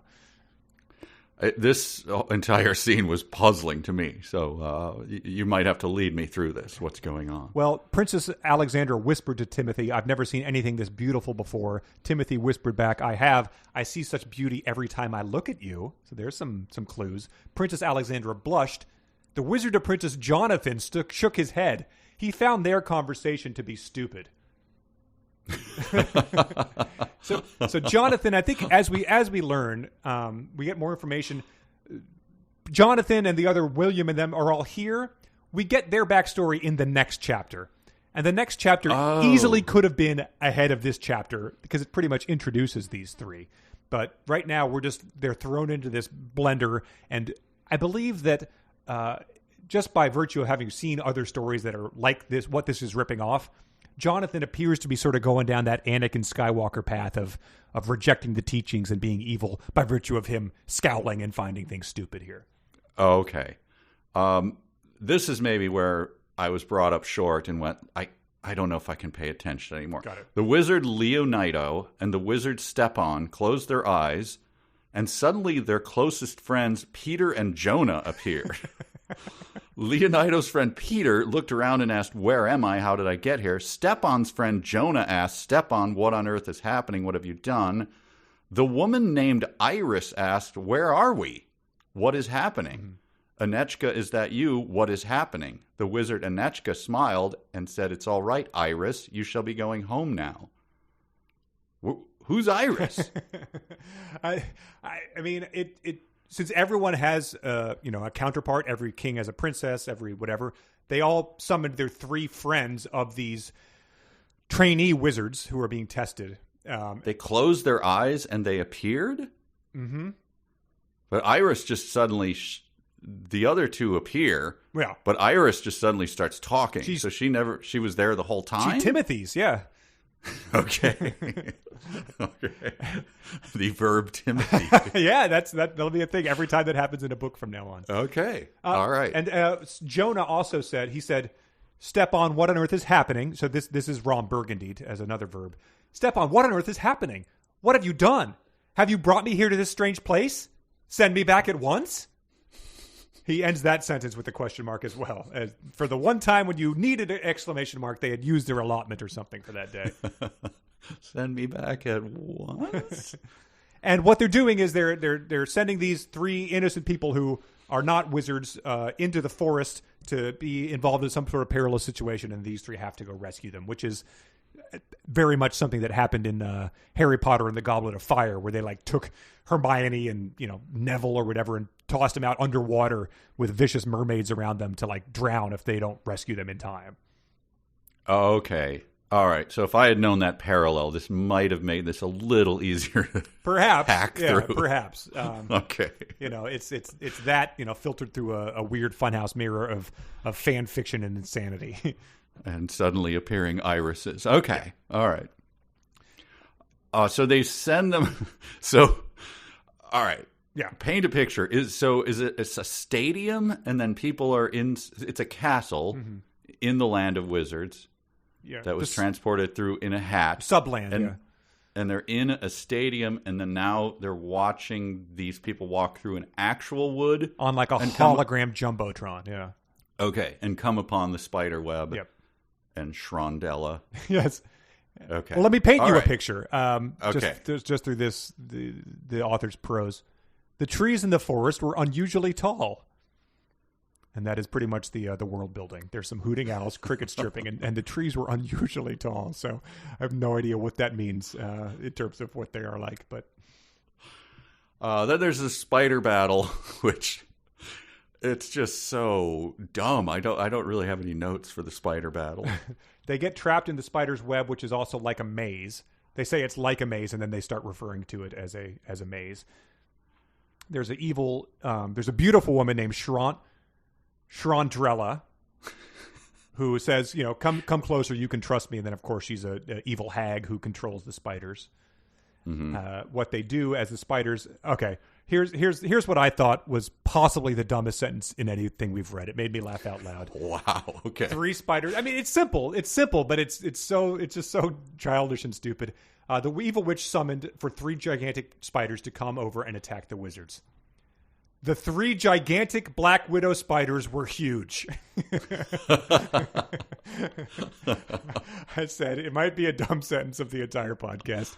It provides you information you don't need in such a short period of time. If they're gigantic, yep, I can take it on its face that they were probably huge. It continues, though. The stupid continues. They were large enough to battle any human man. They were larger than a human man. So the point of this is that their electrical current from their wands does not work on either the witch or the spiders. Yes. So what would you do? Well, they come up with a brilliant plan. You know that plan about pulling that guy out of a hole? Yeah. Just double that in terms of brilliance. Okay, sure. They shoot the web out from underneath the spiders.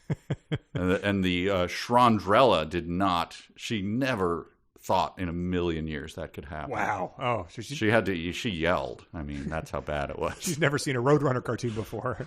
Yes. The spiders held up a, help sign, looked down.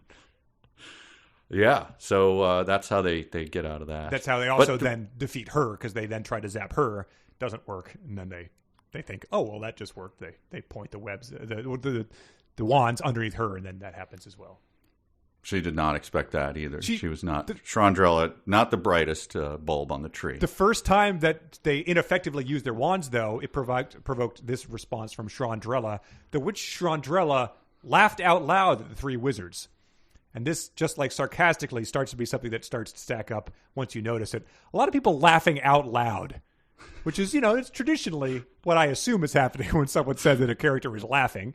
That's been something you have to specify when you're typing to someone in the past 20 years. I guess you might be a cartoon dog and you'd be laughing, sort of into your hand. And sure, yes. So, if you're I have a sonic challenge for you.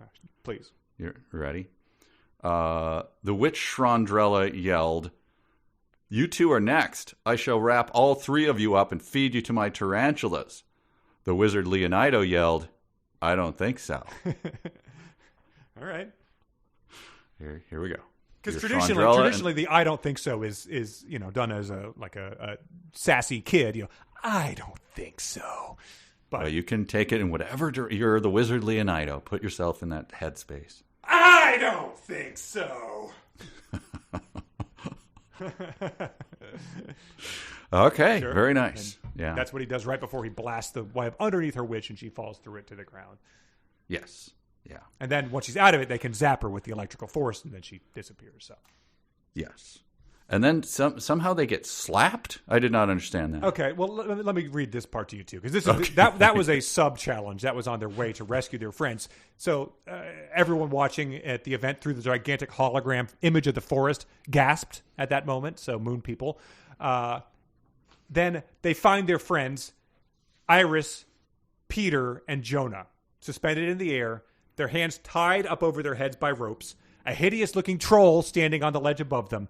The creature was ready to pull up on a lever that would allow the three friends of the wizards to fall to the ground. The only problem was that there were 7 huge, full-grown wolves waiting underneath them.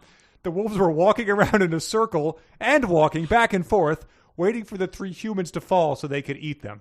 So, that's the only problem. That was the only problem I could see. Other than them being suspended and a troll about to pull a lever that essentially executes them. So, if you would have described the scene without mentioning that was the only problem, I don't think anyone here would have any issues picking out what the one problem was.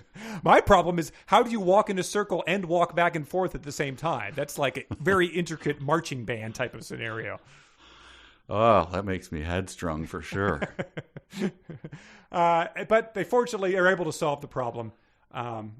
Any guesses as to what they might do? Any tools they might have at their disposal? Does it involve electrical zapping?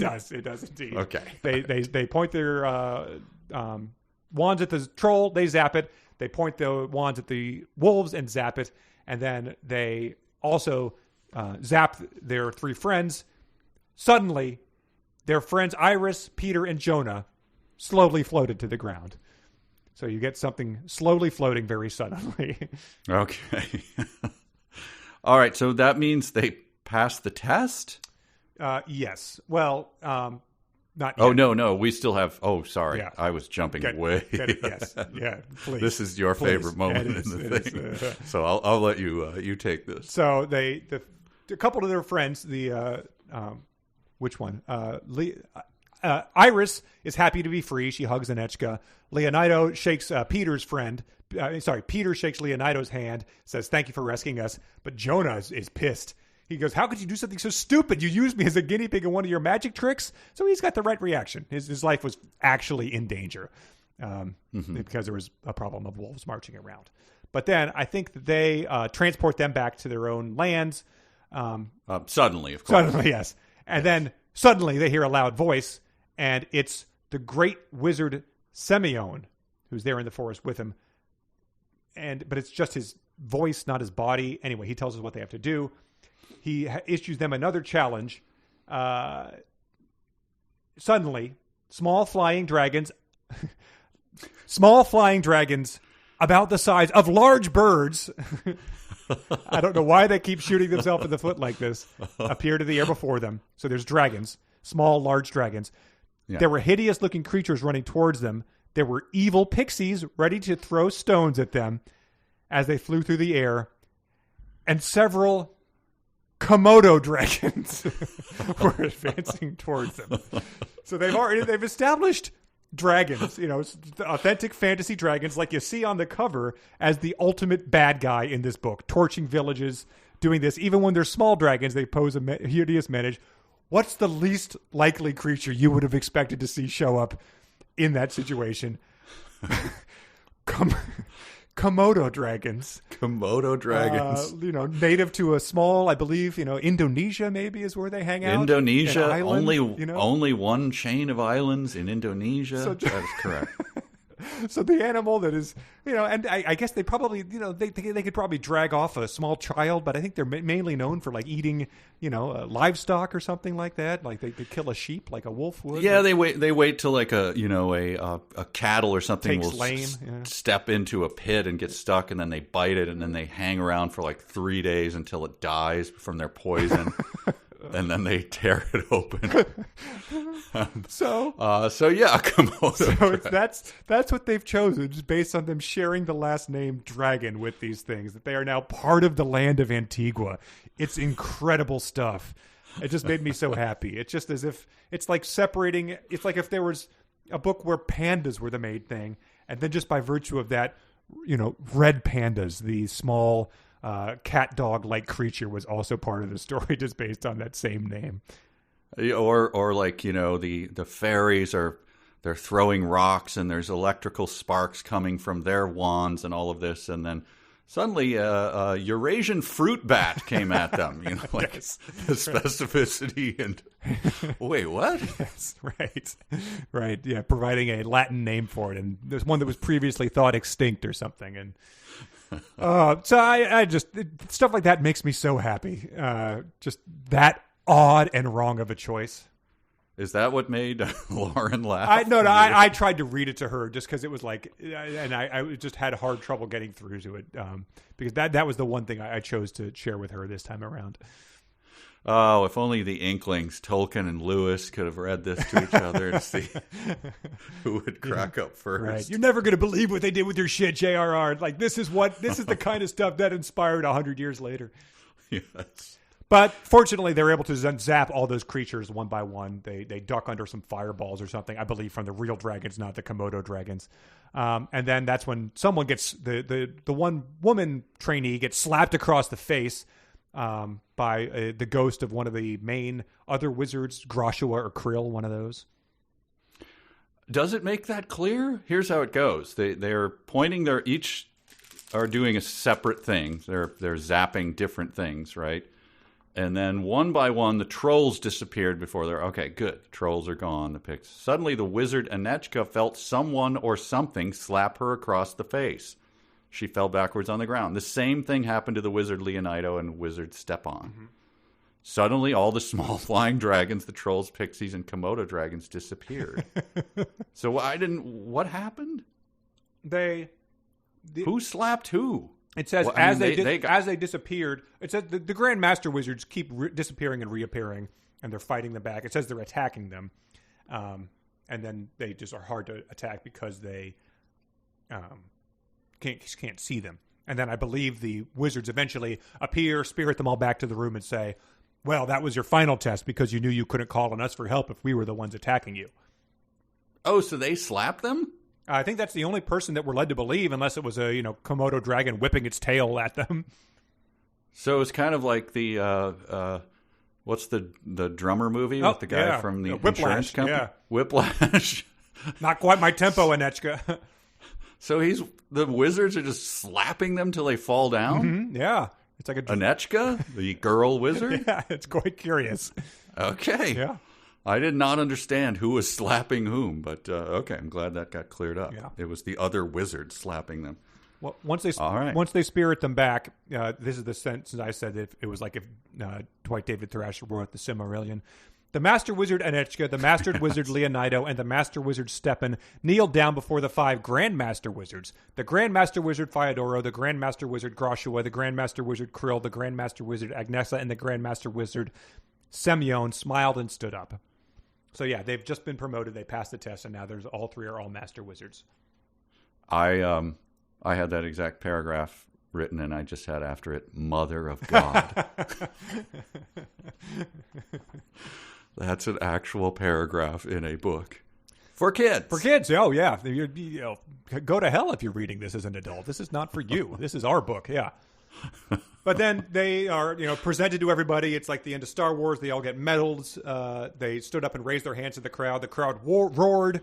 They also all laugh, which is an emotion that frequently happens in inappropriate scenarios. Even the Wizard Apprentices, William, Brandon, and Jonathan laugh. So even Jonathan is happy about this. Oh, even Jonathan? Wow. Okay. Yeah, you've really gotten through what's happening to him. King Alexandrio helped Queen Gwyneth to her feet. Timothy helped Princess Alexandra to her feet, and that's sort of how the chapter ends. I have to look at my my actual book to see when the new chapter comes in. Yeah, it ends with him saying, "Your magic, fantastic wizard Vlandorf," because I think he spirits them back to their main throne room, and he says, "I hope the young wizard who follows behind you is just as talented as you." Oh, and then he says, "We shall all miss you when you retire." Oh, that was the first I'd heard of that. Yeah, like, right. Wait, yeah. What? Did he say earlier? 70 years. Yeah.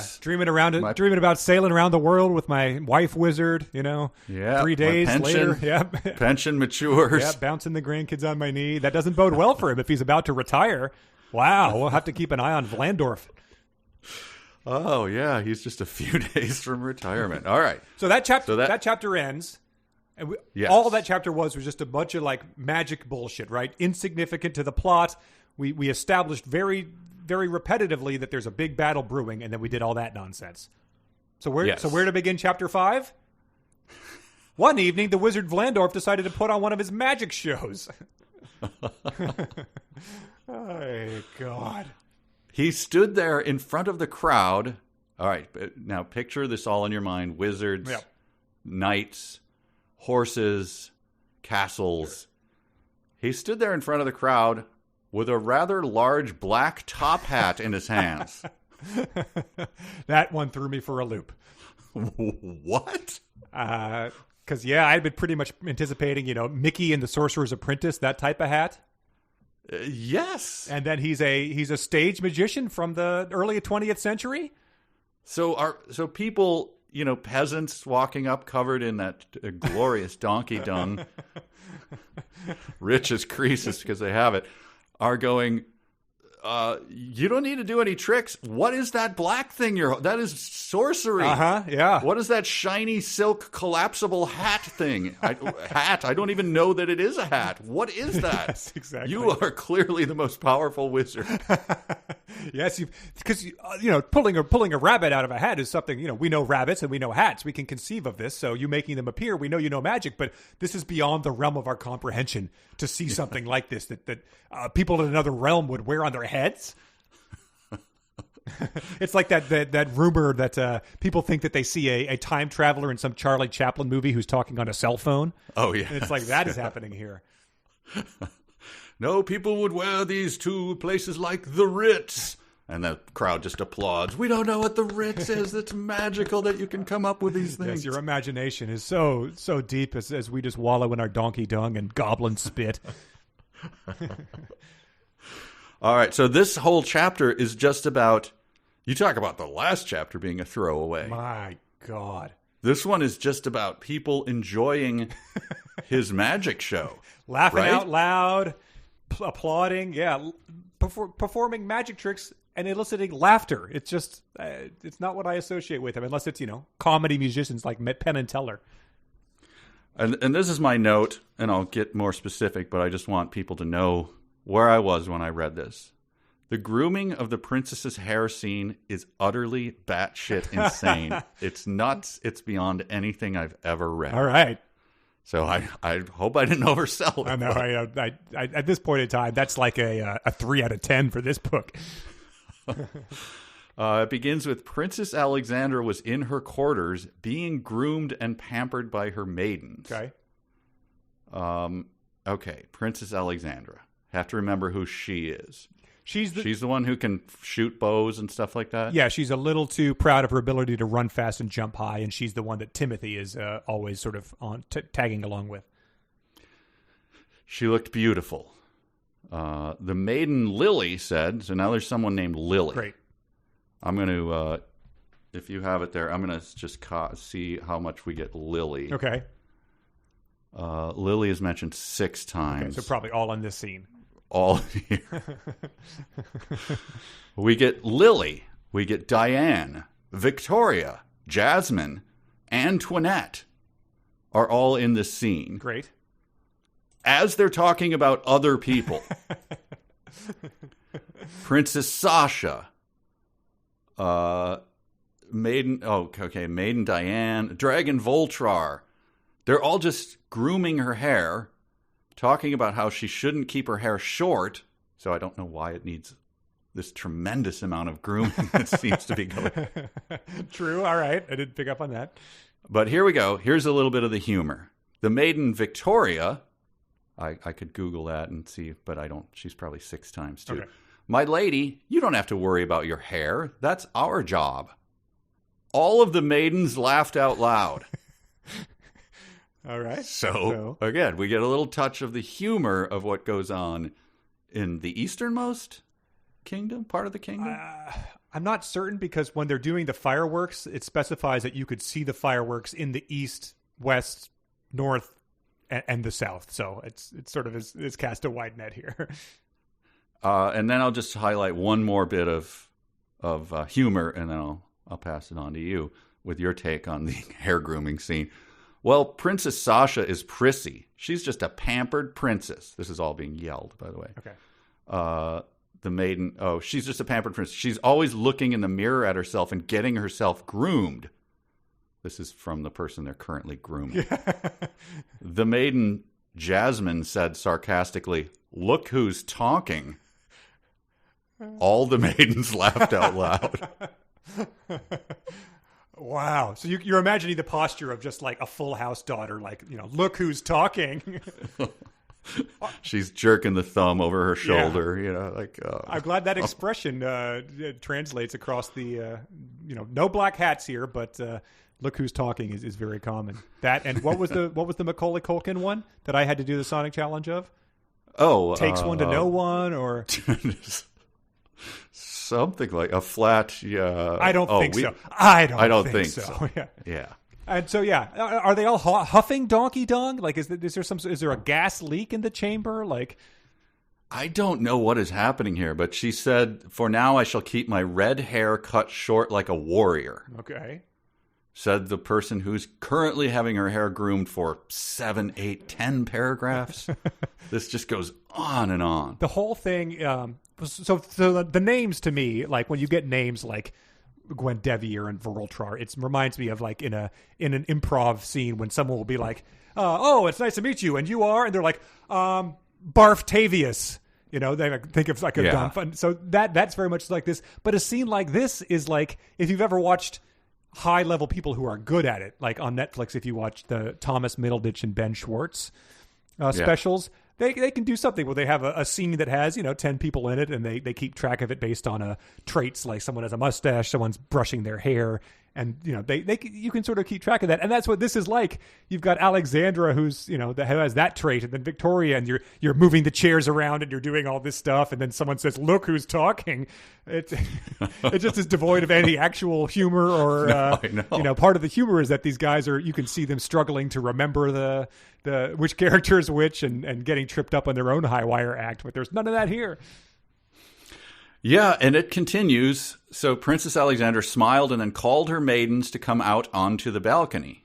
So I guess she got up and went out onto the balcony because she was storming out or just going out to... No word on whether there was storming involved. She said, "Come out here with me, maidens. It is not the great dragon. It is the magic of the great wizard Vlandorft. Mm-hmm. The maidens Diane, Lily, Victoria, Jasmine, and Antoinette all rushed out onto the prince's balcony. The maidens giggled as they ran out onto the balcony. My God. They're sort of having, a pillow fight as they're all changing with the kind of giggling. And why does there have to be so many maidens? It's combing the hair that doesn't even need to be combed. I just went nearly mad when I was reading it's this, spectacular. trying to pay attention to it. And in the middle of all that scene, as they're, combing their hair and gossiping, Timothy never comes up. You would think he might, yes. Do you like him type of thing? Yeah. But at some point in time during all of that nonsense, Princess Alexandra says, don't forget, we soon go to battle against the evil sorceress Gwendevier and the blue dragon Vorultrar. And I was just, you would have to have brain damage to have forgotten that at this point. Because we skipped out so many times when people were like, we can't let the evil sorceress Gwendevier ruin our way of life. These fireworks that we're watching are beautiful now, but they're the calm before we all go into battle against the sorceress Gwendevier. It's been mentioned ad nauseum, and she's reminding her maidens of that as they're all, giggling and giving each other pedicures. Right. It's to use it one more time. The soldiers watching Rita Hayworth movie before D-Day. Now, don't get too into the movie, guys. Remember tomorrow. What's that? Oh yeah. Oh, yep. No, I'm good. Yeah, I'm ready. And that ends with the maiden Jasmine. So they go out on the balcony. They watch the fireworks of the master wizard Vlandorf. Okay. Who's doing it just to relieve their stress so that they can enjoy themselves. The stress of everyone in the east, west, north, and south. So, correct. The maiden Jasmine began to dance about on the princess's balcony. Princess Alexandra and the other maidens all laughed and cheered as she danced before them. So, pull and focus there, Jasmine. We're watching the fireworks show. Maybe she's want them to. Maybe she's like a old west rummy, and they needs them to throw nickels at her for her dancing. Dance, Jasmine. I just thought that also Sir Victor has got to be pretty pissed as he's impatiently waiting to go into battle, and now we've got a whole fireworks display that he's forced to sit there and watch. Arms crossed, are you really? Here's a Sonic challenge for you. Okay. This is Princess Sasha, who I believe we're just meeting. I'm not sure. But she's... yes. Princess Sasha is with Knight Bronson. Knight Sir Bronson, yeah. Yes. So I want you to do an impression of Sir Bronson as he's here. He says, it is the great wizard Vlandorf. It has to be. Who else would put on such a magnificent display in the skies? Do you need that? I have it right here. Do it at the Knight Sir Charles Bronson. They both stopped sword fighting. Got it. Okay. Let me see. Do I have a Bronson? It is the great. I don't have. Oh, really? Damn it. No. Maybe for shorter sentences. I don't know. It is. Damn it. It is the great wizard. No, I don't have it. It has to be. Who else would put on such a magnificent display in the skies? There you go. I don't know. Damn it. Yeah. How would I end up doing that? Good. I turned it on you. And then, the knights talk about getting ready to do this. There's a knight named Sir Williamsburg, which I thought was pretty hilarious. They're all laughing. Everyone's laughing, sometimes out loud as they enjoy the magic. So Livingston and Williamsburg. Yeah. Do we know this kingdom? Do we know Sasha already? Sorry. I think there's 3 kings, and so I don't know which cardinal direction does not have a king of it. But this must be in the one that we haven't gone to yet, because we've had Arthur, Alexandria, and then whoever the king is, that is, I think, King Thomason. Not to be confused with Bernardo Thomason. I think King Thomason is Sasha's father. Yeah, no, I think she comes up for the first time in the hair grooming scene. Oh. I'm just running back here. She is mentioned 185 times. Sasha? Sasha. Okay. So that must be, she was mentioned in that she has a sword. So the knight Sir Samuel said to Trina. So is Trina the stick one? Mm-hmm. Okay, so that's a passing mention of Sasha, and then she goes away for many, many pages. And then I think in the hair grooming scene, then she comes up again. So they're throwing shade at Sasha when there's with the stick woman and when they're with the short red-haired woman. And so it's essentially... So now we smash cut now to Sasha. Yes.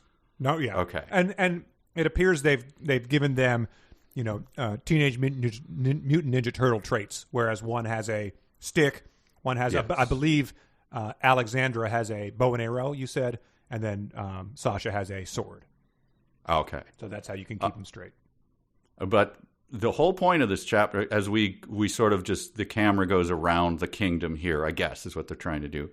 The children in the land of Antigua had seen the great dragon Voltar and knew of the sorceress Guinevere. They had fears and concerns that their parents were trying to address and deal with. The children all needed some fun and enjoyment.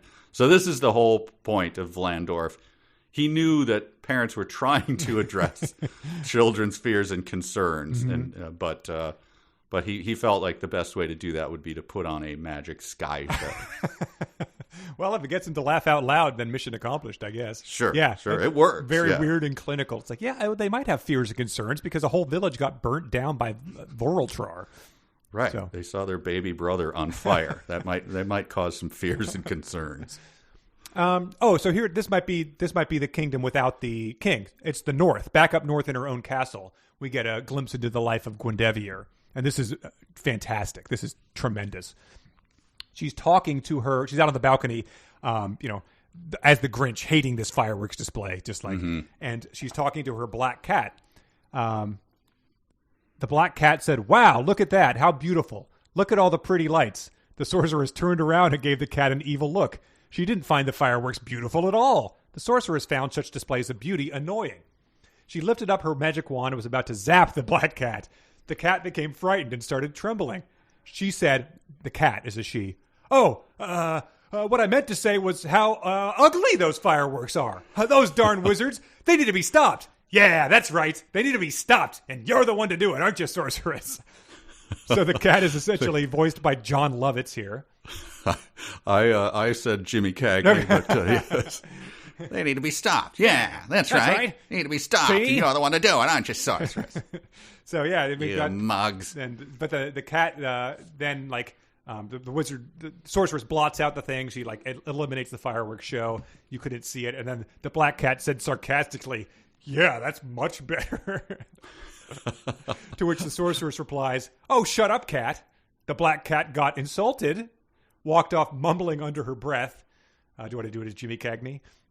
"Ah, you witch. You keep talking to me like that, I'll leave some of my cat droppings in your food, see?" And so that's I forget what else. I want the brother never to be seen again. But more than anything, I want that to pay off. I want that to be something that happens, that the cat craps in the sorceress's food. But it ends with a sitcom joke. The evil sorceress asks, "What did you just say, cat?" The black cat said endlessly, Oh, I didn't say anything, my lady. I was just mumbling to myself. I'm a hat floppings. Yeah, I'm going to make a hat and flop it somewhere. Well, keep that floppy hat away from my food. Sure thing. You witch. What'd you just say? I said you were a witch. Oh, well, I am. I thought you said something else that rhymes with witch. So the cat's a favorite. And it smash cuts yet again to something unrelated. My God, this is long. But it smash cuts to the Wizard Apprentices, William, Brandon, and Jonathan. Right? Who are... Wait. After the cat? Yeah. We go to the sorceress Trinlandria. Sure. And Dragon Ascazliar. This is by means... It says the wizard Vlandor from the easternmost province of the land of Antigua had 3 apprentices under his wing. Oh, yes. Then it goes into describing... origin story of not only them, but also my favorite character, Orlando. Orlando. Yes. Who is called into action because of the sorceress Trinlandria and her dragon Ascazliar. I'm seeing the spelling of it. Crin. Crin, yeah. Crin. Crin laundry. You don't want to do the soft CH? Trin laundry. Yeah. It's utter madness. But yeah. Escalizar. Yeah. Okay. It cuts to a flashback here, but in the middle of a paragraph, so it was very hard to realize that. Suddenly, the dragon Escalziar appeared in the sky. Tell us about Orlando. Orlando is one of the greatest characters. Orlando, okay, you're talking about Alexandrio. I can't say Alexandrio. You've got Chonlandria. You've got Escalizar.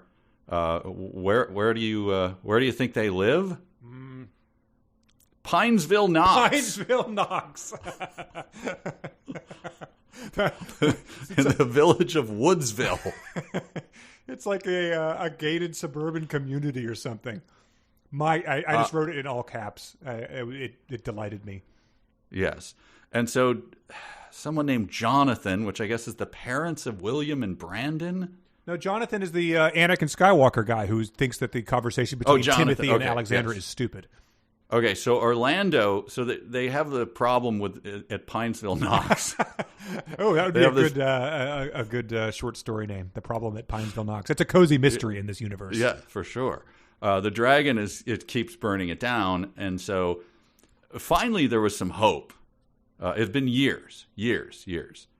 And here was the hope. A dragon rider arose out of the central plains of the land of Antigua from one of the small villages. Okay. So a place with lots of tall trees. Right, yes. He was the only dragon rider around at the time. Mm-hmm. So why do we have a name for this then? Well, it could be, it was told that another would arise, and then they're waiting for it. All right, so his name was Orlando. He was 12 years old when he first came across the dragon Demethia. Mm-hmm. So this, I think we're flashing back. It's a flashback within a flashback, I think. Within a flashback. Because Orlando raised the dragon up, and the two of them became best friends. So when he was 21, the kings, which I won't read, just many of them, all of them, asked them to appear. And so he did. The dragon, he accepted the challenge. He rode off to the north and battled the sorceress and her dragon in the sky with the help of 200 of the knights. Mm-hmm. So the knights won the battle. Yes. So did the dragon kill it with Orlando just riding on his back? What happened? Well, yeah, the knights won the battle on the ground, and the dragon rider Orlando won the battle in the sky. And unfortunately, even though the dragon rider Orlando won the battle against the dragon Escalizar, the dragon Demethia, Orlando's dragon, was destroyed. She didn't survive the battle, and Orlando never rode another dragon again, and has since left the land of Antigua to join others before him in the land of the dead. So within a paragraph, we get introduced to this legendary hero, and then he unceremoniously dies. So thank you, Orlando. Your contributions were somewhat vague, but we will sing songs and odes to you forever. Yeah, this easily probably would have been its own book, and might be its own spin-off series in this paragraph. It covers over 9 years in a legendary battle. Orlando the Dragon Rider, hundreds of knights. So this was a big. This is is this fresh on their mind, or is this this the Battle of Trafalgar to them?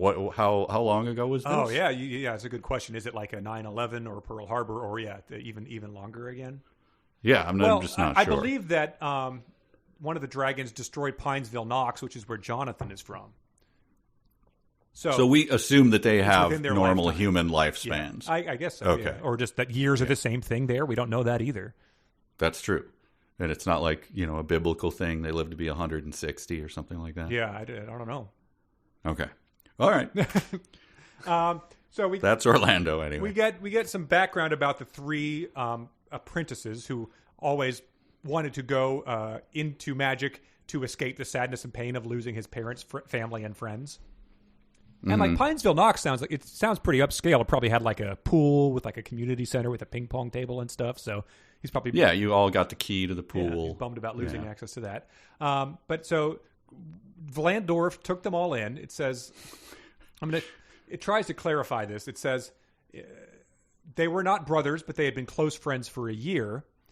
Very quickly, it moves on. The three of them enjoyed practicing their magic together. They were at one time like brothers.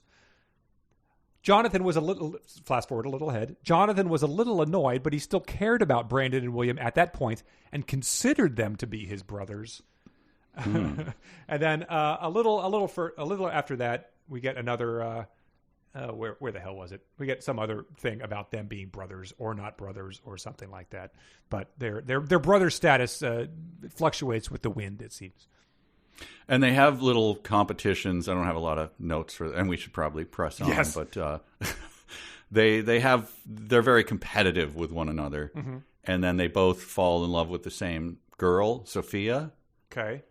And Priscilla. And Trina and Angelica. Yes, God. Well, so they're her attendants. Sophia is the one they're all in love with, I think. Okay, so they do magic shows for her to win her affections. Yeah. And then we get this. This is very petty of me, but I like this. Yeah, hey, we get a couple to indulge. Sophia says this. She said, "Thank you," and smelled the rose. The quote never closes. Oh, perfect. So Sophia actually speaks the rest of the entire book. In my mind, that's what's happening. The quote never closes. Either I checked the hardcover edition or the canon edition. Nice, perfect. So she's supposed to say thank you. So from here on out, close quote. she's telling the story like Peter Falk and Princess Bride.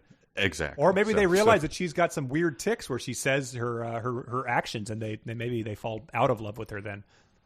That could be. But I prefer to think that this is a whole Christopher Nolan, speaking of him, where she's telling the story. So everything is filtered through Sophia. Great. So she did not tell the story of Orlando, though. That was before she took over. That was pre-Sophia, yes. Vlandorf gets upset with them fighting over a girl, so he turns them into puppies and then kittens. Oh, and that's sort of what sparks the final brother thing. Jonathan renounces them. He says, Vlandorf says, "You three young men are supposed to be brothers." And then Jonathan yelled, "Brandon and William are no brothers of mine." Yep. And then he's starting down a dark path. Yes, you have to assume he's going to be claiming the high ground at some point in time. And then it gets into some bickering about their chores. The chores thing, man, I got to say I skipped that. They have like 3 fights about doing each other's chores. Yeah, they sort of like, one of you is going to have to do the chores if you don't do this task correctly, and then they very specifically lay out what the chores are, which is painting fences and Tom Sawyer-y kind of stuff. Mm-hmm. But we get this interesting thing. William is, I guess, the handsome one, and he's inside doing chores or something. Yes. 3 young women snuck through the forest and then right up to the wizard Vlandorf's cottage. They hid beneath one of the cottage's windows. The cottage smiled as the girls hid on the side of it. The cottage itself was used to girls sneaking up to get a peep at the handsome wizard apprentice William. So we got a sentient cottage who is down with girl peeping toms taking a look at their young teenage boys that house itself within it. Yeah, shades of the witch from Father Frost. Yes, yeah. The house with chicken legs moving around. And yeah. What was that witch called? Baba Yaga? Yeah, but they called it like a formal title. Oh, wow. Something witch. Huh. Anyway, yeah, had a sentient cabin, but no handsome Williams inside where 3 girls would come and just stare at. This is amazing. They illustrate this point, which is something I feel like we've seen in movies, but to see it written out was very funny. The girls were peeping through the side window of Vlandorf's cottage. They were looking at the wizard apprentice William. The girls put their hands on their right cheeks and sighed. I said there's a lot of different ways to interpret that one. Weird. Before that, though, I don't want to pass it over. Yep. We get this argument between Jonathan, I guess, and William. Jonathan says, "Yeah, I am too. I'm almost old enough to shave. See, there's already hair on my face. See it?" Jonathan said sarcastically. "No, maybe I should get a magnifying glass." Oh. You're no brother of mine. Yeah, right. And so magnifying glasses, though, are, I guess if you have reading spectacles, you probably have different uses for various warping lenses, you know. I keep mine in my top. Yes, right. But that does seem like a legitimate use of sarcasm there. Let me get my magnifying glass. Yeah.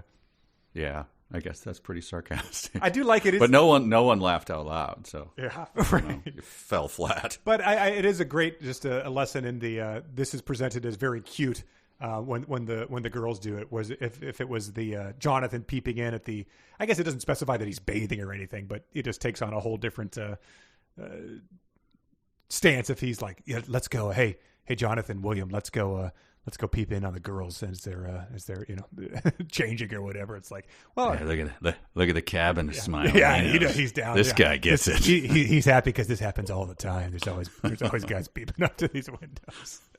Yeah, no, it is very strange and creepy. Yeah. This is not a good moment, but for the kids, right? Exactly. Yeah. How dare you say that this wasn't for kids? But it says Vlandorf, to probably be able to set a magical spell of warning if there's ever peeping toms creeping up to spy on his wards. William says, I'm truly sorry. Those girls are always pestering me. They peep through the window and always follow me around the village. It's annoying. And Vlandorf is like, hey, it's a harmless crush. You should be flattered. You should enjoy this intrusion on your privacy. You're turning into a young man now and must learn how to treat a lady. They deserve much better respect than that. So, again, imagine the headmistress of the college or something being like, hey, when the guys put ladders up to your window and they're outside and you hear a weird, like, fap noise, like, you respect them. Like, they're just interested because you're turning into a young lady now. Right, like, Mary Kay Letourneau or something. Yeah, right. Hey, man. Yeah. If it were the other way around, I'd be disgusted. But this is pretty sweet. Nice, yeah. So it's a fun little reversal there. The great wizard Vlandorf said, William, I think that it's time to have the talk. Yeah. Which it's never a good thing when a wizard wants to have the talk with you. Yeah. A guy who's scooping up donkey shit is going to lead you down the path of your sexuality. Yeah, he pulls a book off the shelf that he's used to teach every other ward of his throughout the years. It's pages stained with donkey dung. Oh, no. They essentially, I mean, it is. He's talking about the talk, but then William sarcastically is like, oh, you're going to say I need to be careful that I treat them with respect and not dishonor them. You're going to tell me that love is a beautiful thing, but the time must be right, and the time is when I'm much older and wiser. So, I mean, he's aware. He knows his stuff, and that's all the wizard's like. The wizard's like, yeah, that was what I was going to tell you. Yep, that was it. You're going to tell me a woman's heart is delicate and shouldn't be trampled on or played with. Am I right, master? And he's like, yeah, that's exactly what I want to tell you. I couldn't have said it better myself. Yeah, that's all I have then, and I think there were differences between the book and the canon. I think there's a big slice out of it, but I don't have time to go into. Yeah, that now, we've covered it. We made it to the end, and the chapter ends with a bang. It says he wants to help him move some boxes, and then when Van Landorf is no longer listening, William whispers, "Oh, brother, someone please help me." William then continued to help the wizard Vlandorf. He then finished doing all of his chores.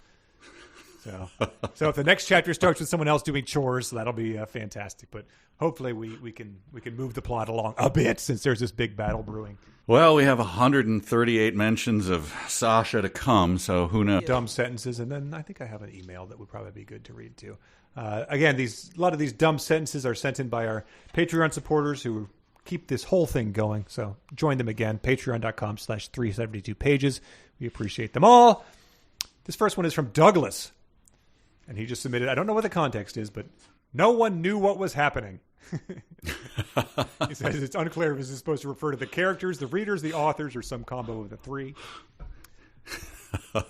Donald submitted, the great wizard Krill yelled, "Let the challenge begin." And he said, in and of itself, the sentence is not so dumb, but in a book that's absolutely riddled with exclamation points, it's odd that one is omitted in a spot where it's actually warranted. So, oh, wow, reverse. Yeah. Wow. Let's see. Seth said, I, like many of the inhabitants of the land of Antigua, refuse to allow Gwendevier and her dragon to stop us from living our lives. So that's another, he says, if we stop reading, the magic terrorists win. Brian submitted, the knight Sir Vincent was an intellectual who enjoyed reading old books and articles. So he speculated he might be reading KQ, Knight's Health, Sword Digest, and the articles in Play Night, of course. Let's see. Ben submitted, there was a 16-year-old man who was able to fly through the air at a fast speed on a magic wand and perform all kinds of tricks such as flying upside down, spinning around, and even standing up while flying through the air on his wand. I don't remember which part that was, but it sure as hell is dumb. Wow. Let's see. Stan submitted, each of the 7 knights who had been traveling with the princess climbed onto a horse, and the knights who had come to rescue them carried them out of the woods to the castle of King Arthur. And so he said, I can't be the only ones who pictured each of the 7 in a bridle carried by one of the knights on a horse. Patrick submitted, you attract trouble like fire does to a moth. Oh, wow. So he couldn't parse whether it was a person referenced as a flame, and flames are famously plagued by moths, or as the person draws trouble as a moth to a flame, et cetera, et cetera. Arthur and Harris both submitted this one, and this one's pretty great. This is after the hat has spun around to transport them by Vlandorft. This is going to be mine, I'm pretty sure. Go ahead. Yeah. King Alexandrio, Queen Gwyneth, and Princess Alexandra, and all of their guests were now outside in a magical world of fairies and wizards. And I forget whether it was Arthur or Harris that said this, but this is about Wizard Vlandorf's magic trick. In most contexts, it would be an impressive trick. But in this case, those characters were already in a magical world of fairies and wizards, namely Antigua, the land of fairies, wizards, and heroes. It shouldn't impress them. At most, they might notice there's a higher proportion of fairies and wizards and way less in the way of heroes. Well, I think it's even better because I can cheat because it's our podcast. Yes. I have this next sentence. Okay, which was also submitted by listener Balaji. So I'm going to read both of them and burn them both. King Alexandrio, Queen Gwyneth, Princess Alexandra, and all of their guests were now outside in a magical world of fairies and wizards. It was like being in a magical fairy and wizard fantasy world. It's possibly the greatest 1-2 punch we've ever had on the podcast. That is fantastic. Yeah, he said, wow. Amazing stuff. Woodlole again. 6 pluses after it. We have Jay, who also submitted the 16-year-old man who was able to fly at a fast speed on a magic wand. Okay. We said, this is good. Mike submitted, the wizard Vlandorf would stand there wearing his long, multicolored long gown and tall wizard's hat. He said, to be consistent, it should have been his tall wizard's tall hat. But Lindsay submitted this. It says, why did you go off on your own, princess? Your father and mother, the king and queen, are all very worried about you. So she said it probably does not need to be reminded that her father and mother are the king and queen. Yes. Let's see. This is from Janelle. He was the largest dragon anyone had seen in a while. And then, of course, as soon as they defeat it, a sorceress and her dragon, another one pops up. Chap submitted, the wizard Stephen pointed his magic wand up toward the sky, and suddenly the colorful stars shot across the sky like thousands of shooting stars. Josh and Robert submitted, suddenly the friends Irish, Peter, and Jonah slowly floated to the ground. So that was a great one. Suddenly, slowly floating. John submitted, for your next challenge, you must bring 1 people from your world into ours and then transport them back where they came from. A unit of 1 people. And Hated submitted, I think this was, I submitted the same one as me picking, the knights left the chamber to go and eat. And I guess you got yours. Here's one I had. Obviously I said the gigantic spiders were huge, was my favorite we've ever read, but this was just a sort of mundane one that gets lost in the shuffle. The 3 wizards stopped zapping with their magic wands. Just having zap as a consistent verb is so great there. Electrical current. Just remember, that's all it is. Yes. And let's just read some emails to close it out. We're going to the party. We're going to the game.